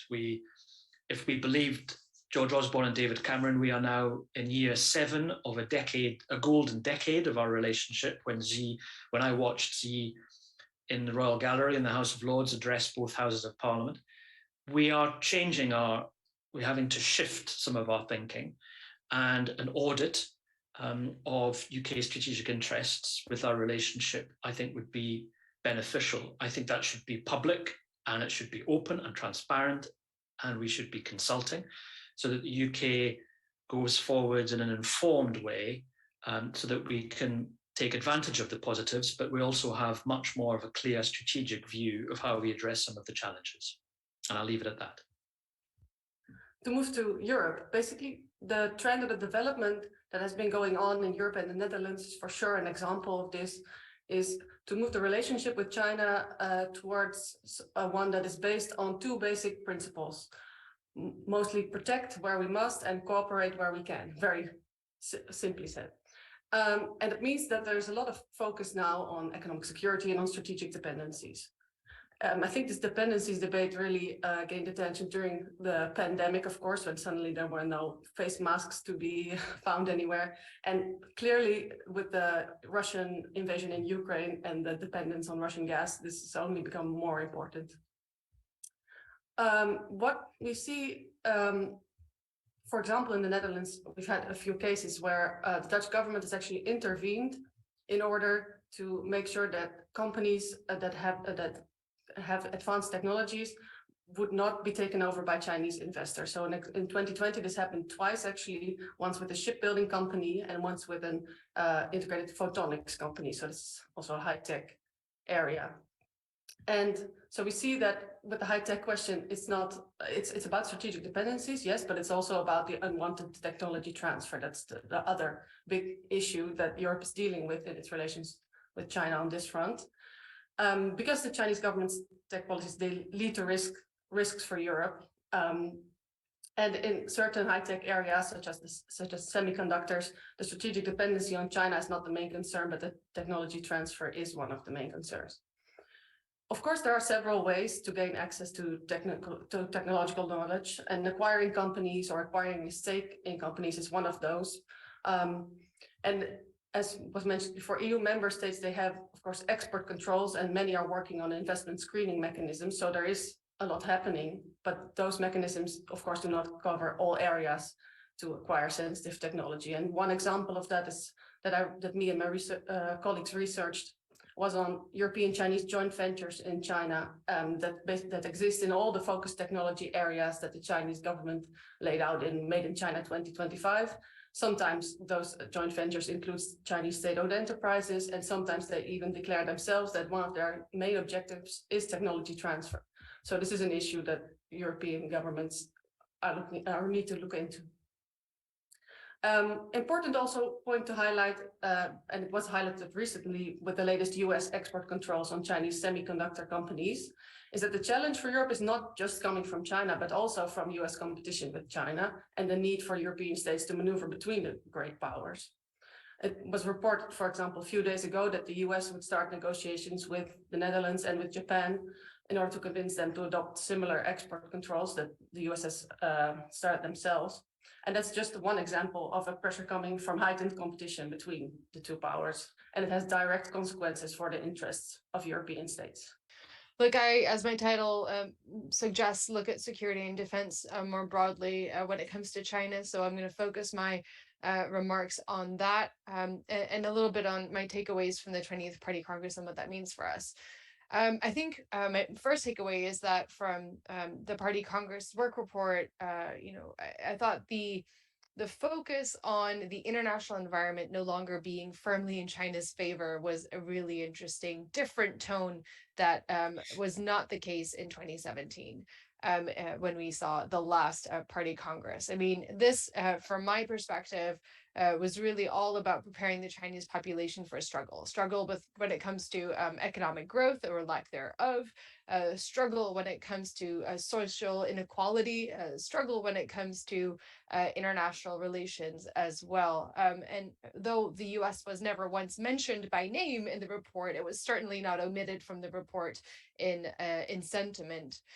I thought it was interesting that this was reflected in this way. To me, that raises the question of whether there is finally an acceptance or a resignation in the CCP, and perhaps by see that some of its domestic policies and activity abroad have not been well received over the last 4 years, I would say, whether that be Xinjiang, whether that be COVID policies, wolf warrior diplomacy, so forth and so forth. And I suppose in addition to that, the rather disastrous, from a PR perspective, war in Ukraine and China's policy on that may, I suppose, also have added to some of that burden. So what does this mean for us? Well, in total, I think Chinese activity globally in this space is not going to decrease in the next few years. But what I do wonder is to what extent she, as an actor, the CCP as an actor, the PLA as an actor in the next 5 years are either going to be moving more towards becoming risk averse or risk tolerant. I think the more that we have come to terms with China as an actor and talk about China as an actor, the more that has almost had a cyclical effect to, again, heightened threat perceptions in Beijing, as well as we saw mentioned and reflected in that work report. So what does that heightened threat perception mean for China as an actor moving forward? And also, as Xi has surrounded himself by loyalists, what does that mean for the information flow that this top leader who decides on almost everything in China is getting? And what does that mean for decision-making in China on very important policies? For Europe and for the UK in particular, as I think I'm speaking to a UK audience here, I think we need to be a lot clearer on what our China policy is at home. I think there's still a lot of homework to be done on our China policies, which in my mind remain broadly undefined. What do we find acceptable? What do we not find acceptable? And where do we engage and where do we think competition is needed? Secondly, how do we align ourselves or not more clearly with like-minded countries in our own region, but also in the Indo-Pacific, where some of our partners and allies are facing increased assertiveness from China? And lastly, how do we become more engaged with countries in which China is seeking to gain influence and leverage that influence on in various ways, where we have largely been disengaged in the last few years. I know that we've come up with various counter BRI initiatives. Those have all amounted to pretty much nothing in the last few years, if we're very honest with ourselves.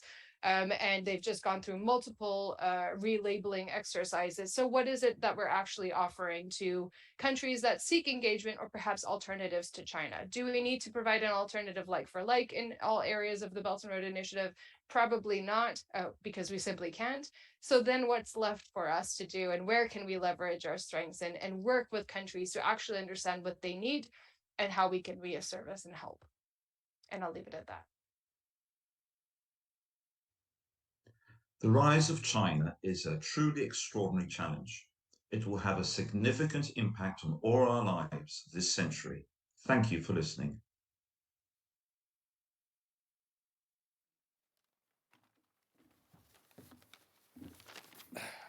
Thank you. And one of the things we have to remember when we're working in our international framework with the Liberal International is that the Taiwanese government are a full sister party of ours. So it's we have a very, very strong relationship with the Taiwanese, and that also does actually probably colour our views from some perspectives. Also, the Hong Kong Democrats, of course, were a sister party as well, but they've now been basically pretty well closed down. Now, it wouldn't be we wouldn't be right to spend time on China and on Africa without actually thinking about India too. I'm hoping that we have got my two former colleagues on Zoom. They're not up on the screen just at the moment. I'm looking for, oh, there we are. I'm looking for Dinesh Damija and Shafak Mohammed. We were all colleagues in the European Parliament during our last term up until February 2020, up until Brexit. And Dinesh was born in India. He's an entrepreneur, and he is in the travel industry, and now he's an entrepreneur in the renewables industry, looking at things like green ammonia. Shafak is leader of the opposition on Sheffield Council. He was born in Kashmir, and so you can see that they have some issues that they are not going to quite agree on, but I will tell you that they were great friends in the European Parliament, and we were all three great friends together. I'm going to start with a question to Dinesh regarding the trade deal, because everybody, I'm sure, will be aware that the British government is currently negotiating a trade deal with India. Now, India, of course, might even overtake China in the ranking of world economies, not in the near future, but in the longer term. We've heard that Xi's policies are likely to cause economic downturns in China, if anything. And if anything, Modi has at least pulled India out of its protectionism. So with the growing influence of India in the world economy, how important, Dinesh, is completing a trade deal for the UK economy going forward? Thank you, Philip. I just want to correct a couple of things. Oh, one, okay. No, that's all right. I was born in Australia. Oh, were you? my parents were diplomats from the Indian government. But, you know, obviously I was Indian. And I'm now in green energy, and you were absolutely correct. I founded ebookers.com. Anyway, to your question, it's very, very important for us in the UK to do a trade deal with anyone. We're losing, we had 40% of our trade with the EU, and it's already down 14%. So if we don't trade, we're an island, 70% of our goods are imported. we need to get tariffs down, and a trade deal brings tariffs down. So we decided to not do a trade deal with Europe, not join their customs union, and it's really disrupted business, supply chains, and increased the price of food, etc., because we import 70%. So it's very, very important. Now, there is a quid pro quo. Indians also want something, and that's what's being negotiated.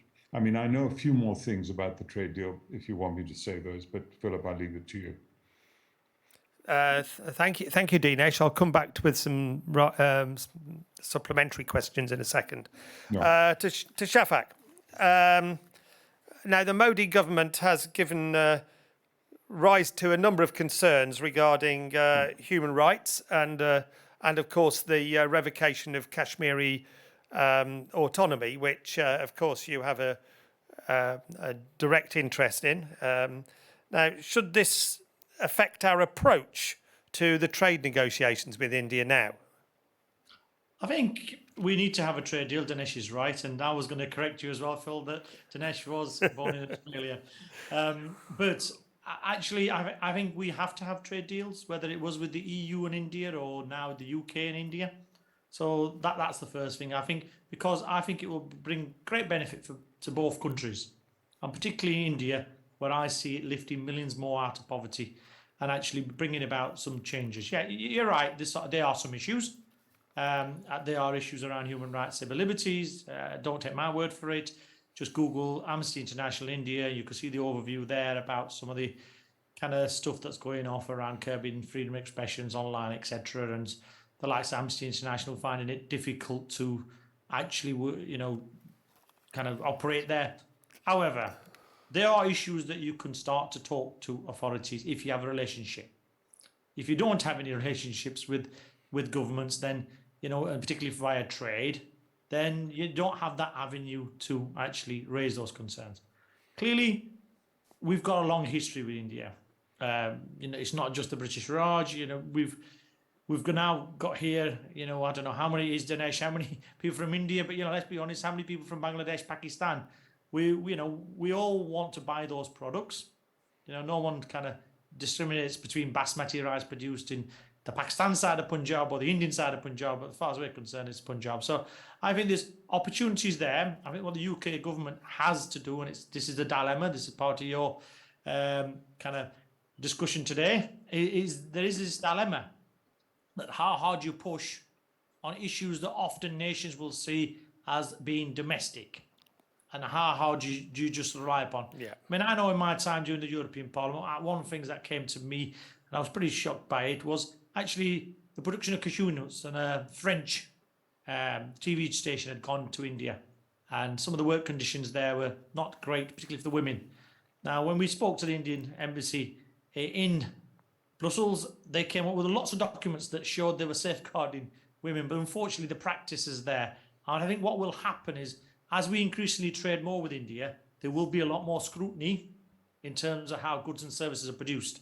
And I think that will be good, because that will bring about change. Because for me, I didn't want the cashew nuts from India to be banned. I actually wanted to use leverage to challenge the government, and if the government and the Commission to say, actually, we want those products and services to come to the EU or the UK now, but we want them, the work conditions there to be monitored. And if the government of India are saying these are the terms and conditions we have for people who operate in the cashew industry, then we want to hold them to account, because clearly that documentary that the French journalists produced, and you can Google it, just put cashew nuts India and you'll see it.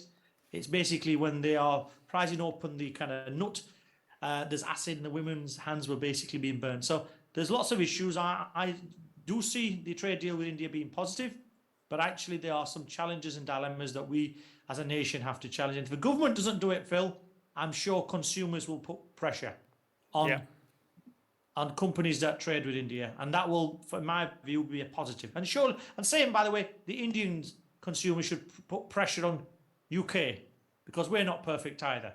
Yeah. Just look at what we're trying to do with sending people back to Rwanda. Yep. Thanks, Shaf. And I'm going to ask this supplementary question to both of you. This is a really quite a short debate. We've only got about 10 minutes for this altogether, and we're probably over halfway through. What should our government be looking out for, and what should we be pushing them on as an opposition party in terms of in terms of negotiating this deal, particularly given that the criticism that even the government minister, former government minister George Eustice has pointed out this week, that the Australia deal was so one-sided that it was actually a very, very poor deal for Britain. So what should our negotiators be looking out for in this deal? Dinesh. Okay, thank you, Philip. We need to export Scotch, for example, which is has a lot of takers in India. Our cars and automobiles, etc., they have a lot of takers in India.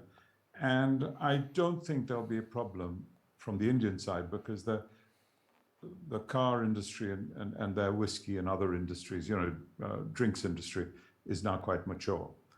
I think what they were looking for were visas for Indian software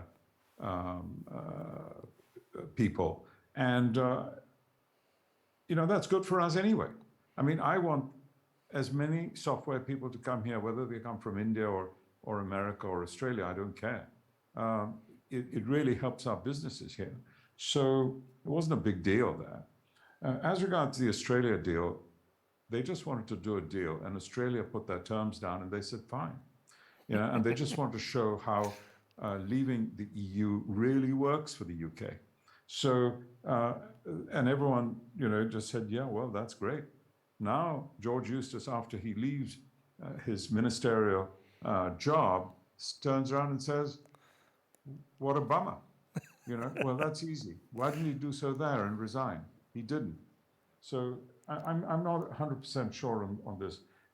I don't see how, sorry, one more point that I wanted to make, Phil, and that was China and India's GDP in 1991 was the same.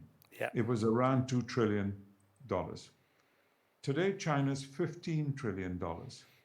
Yeah. And India's $3 trillion. So there's a 5-time difference between China and India.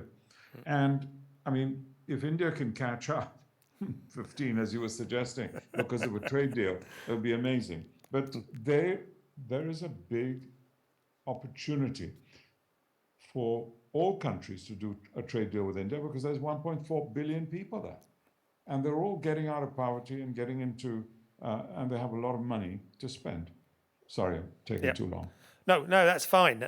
Because the only reason I was saying in the very long term that that India could overtake China is because we've had a policy reversal. The Chinese have rejected their policies that have worked for them over the last 10 years and gone back towards a command economy, whereas historically India has been probably the most protective larger economy in the world, blocking World Trade Organization deals. No, and suddenly we have a change in India, which is now looking much more open. Well, I'm certain on one thing, and that is that the Chinese are going to be beaten in population terms by India. Yeah, I was going to mention that too. Yes, you're absolutely right. The point here is purchasing power parity, which is so important for export and import. And I think we'll do really well in the UK because of a trade deal with India and with other more populous countries, for example, Pakistan. Yeah. And Shafak, what do you think about what should we be looking out for? I mean, obviously, picking up on Dinesh's point of view, I mean, the Indian government has an ambition to have a $5 trillion economy. I mean, clearly still a lot of work to do to catch up with China, but I think it could. And I'll tell you why it could. Because for all its criticisms, and I'll put my hand up, I could be seen as one of the big critics of India, it is still a democracy. It's still outward looking.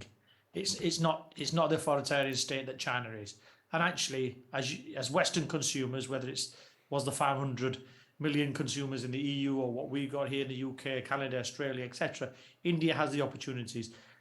it also has a lot of challenges, and I think the environment is a huge challenge, but also an opportunity for both of us as a United Kingdom and India. India is doing a lot of work around solar, and at the moment it relies a lot of imports from China in terms of the solar cells, etc. But India wants to be self-sufficient, and that's great. And there could be lots of work there, I think, between manufacturers of India. Look, I live in Sheffield. Tata Steel is a huge investor in Sheffield. Also, HSBC Bank. You know, I have colleagues, i.e. former councillors, that actually used to work for, one of my colleagues used to work for HSBC, and he used to go to Bangalore, I think it was, Dinesh, where he would regularly go there on behalf of HSBC. So there's lots of opportunities here between the United Kingdom and India and the movement of people. And Dinesh is right, that's the challenge. You know, one of the big reasons why we left the EU was the freedom of movement and the movement of people. And India will hold out for that. And I think we are pretty reliant on India for lots of skills. You can only have to look down the road here in my home city of Sheffield, where we have 2 fantastic universities and lots of South Asian students from India and Pakistan and Sri Lanka, not as many from Bangladesh. And we rely upon those students, but those students are the future CEOs. You know, they are the future Dinesh's of this world. And what we've got to do is open our borders up to allow that transfer of talent, because if we don't, guess what? Australia, Canada and America are also places where large amounts of talented Indians are moving to. That is a challenge for India, by the way, the brain drain, the fact that lots of people end up moving out of India, and that in itself then, you know, like I say, Dinesh is here, I'm here, we're contributing to the UK GDP. And so if there's freedom of movement and opportunities between, and clearly India has to also open up to United Kingdom businesses. I know, so for example, the international manufacturers of cars, the likes of Ford and others, have gone into India previously and have pulled out. So there are some issues about international investors, you know, wanting to go and set up production in India and have hit some obstacles. But there should be a lot more knowledge about the Indian car industry than I am, but I think there is an appetite for Western vehicles. You could see that in any Bollywood movie or documentary, that you see a lot more different cars than you would say, Dinesh, 20, 30 years ago, where it was predominantly homegrown, manufactured, probably 40-year-old designs, 50-year-old designs. Absolutely. I mean, I think you're totally right, Shafak. The thing here is that the IMF thinks by 2030, India will have a $6 to $7 trillion economy, and by 2050, a $19 trillion economy. Now, that doesn't compete with China or the United States, but it is already the 5th largest economy in the world. So, for example, at the moment it's 3 trillion, and we're in almost 23. In 7 years' time, India's GDP, if we believe the IMF, will be, say, 6 trillion, which is double. So you could actually put some money in, you know, take a pin, blindfold yourself, and you should double your money in this time, which is better than 2 or 3 or 4% interest, number one. Number two, if you really think about it or go through as professional, you should be able to triple your money. So that's the kind of growth that's happening there, and it's not really happening in most places in the world. Yeah, you're absolutely right. Of course, here in Birmingham, we have Jaguar Land Rover. It is Indian-owned, and it's a very, very big employer in the West Midlands. I'm just going to finish off now with, I just want a very, very short answer on this one. What are the likely sticking points? What might scupper a deal between the UK and India? Suala Braverman. He beat me Suala to Braverman, who has made rules where her own parents couldn't have come into this country. Yeah. If they go with the rule. She's a loose cannon, and she made comments at the wrong time. Yeah. Okay. Shaf, anything to add, Shaf? Dinesh has beat me to it. Absolutely. I think the Rishi Sunak may well be of Pakistani heritage, Dinesh. He's from Gujranwala, along that one. But Suella Braverman has really not helped. Yeah. Her comments clearly have gone down really badly. You only have to look at the commentary on not just the TV channels, but also online. She may have been of Indian heritage, but clearly she's gone out of her way to offend. And, look, all countries have issues with immigration. There's overstays from everywhere. But I think for whatever reason, she went out there and really kind of stuck India out there and said they are the #1 trouble causers when they're not. But no, can I just say one more thing? There is a difference between immigrants and refugees. Yeah. And immigrants come in the legal way, go through the embassy, they have a work permit, they come in, and that's what the visas are for. And the refugees are coming in boats. They're under a different convention. And what she meant was to attack the boat people or the refugees, and she went and attacked the wrong people. It's like saying you're not knowing the difference between Shia and Sunni. Do not start that one. No, don't start that one. Anyway, I want to thank you two for for giving up a bit of time, and we're hoping that we know that this is going to have a global audience. So thank you very, very much for your time this afternoon. Thanks, Dinesh. Thanks, Shaf. Thank you. Cheers. Bye-bye. Now we've come to the end of the main programme.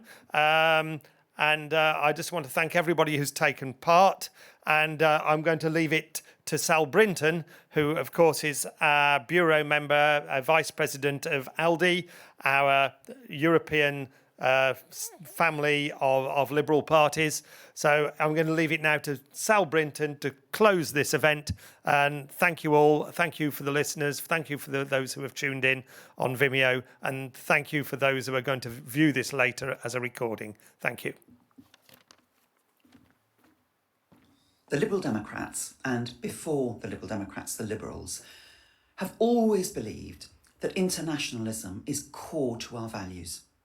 It's so important that it's in that vital first paragraph of our preamble to the Constitution. It should shape everything we do. The one thing that Brexit has taught us, and we were right, by the way, is that you can't manage on your own. Drawing up that drawbridge and stopping cooperating with other countries is just foolish. But worse than that, it's undemocratic.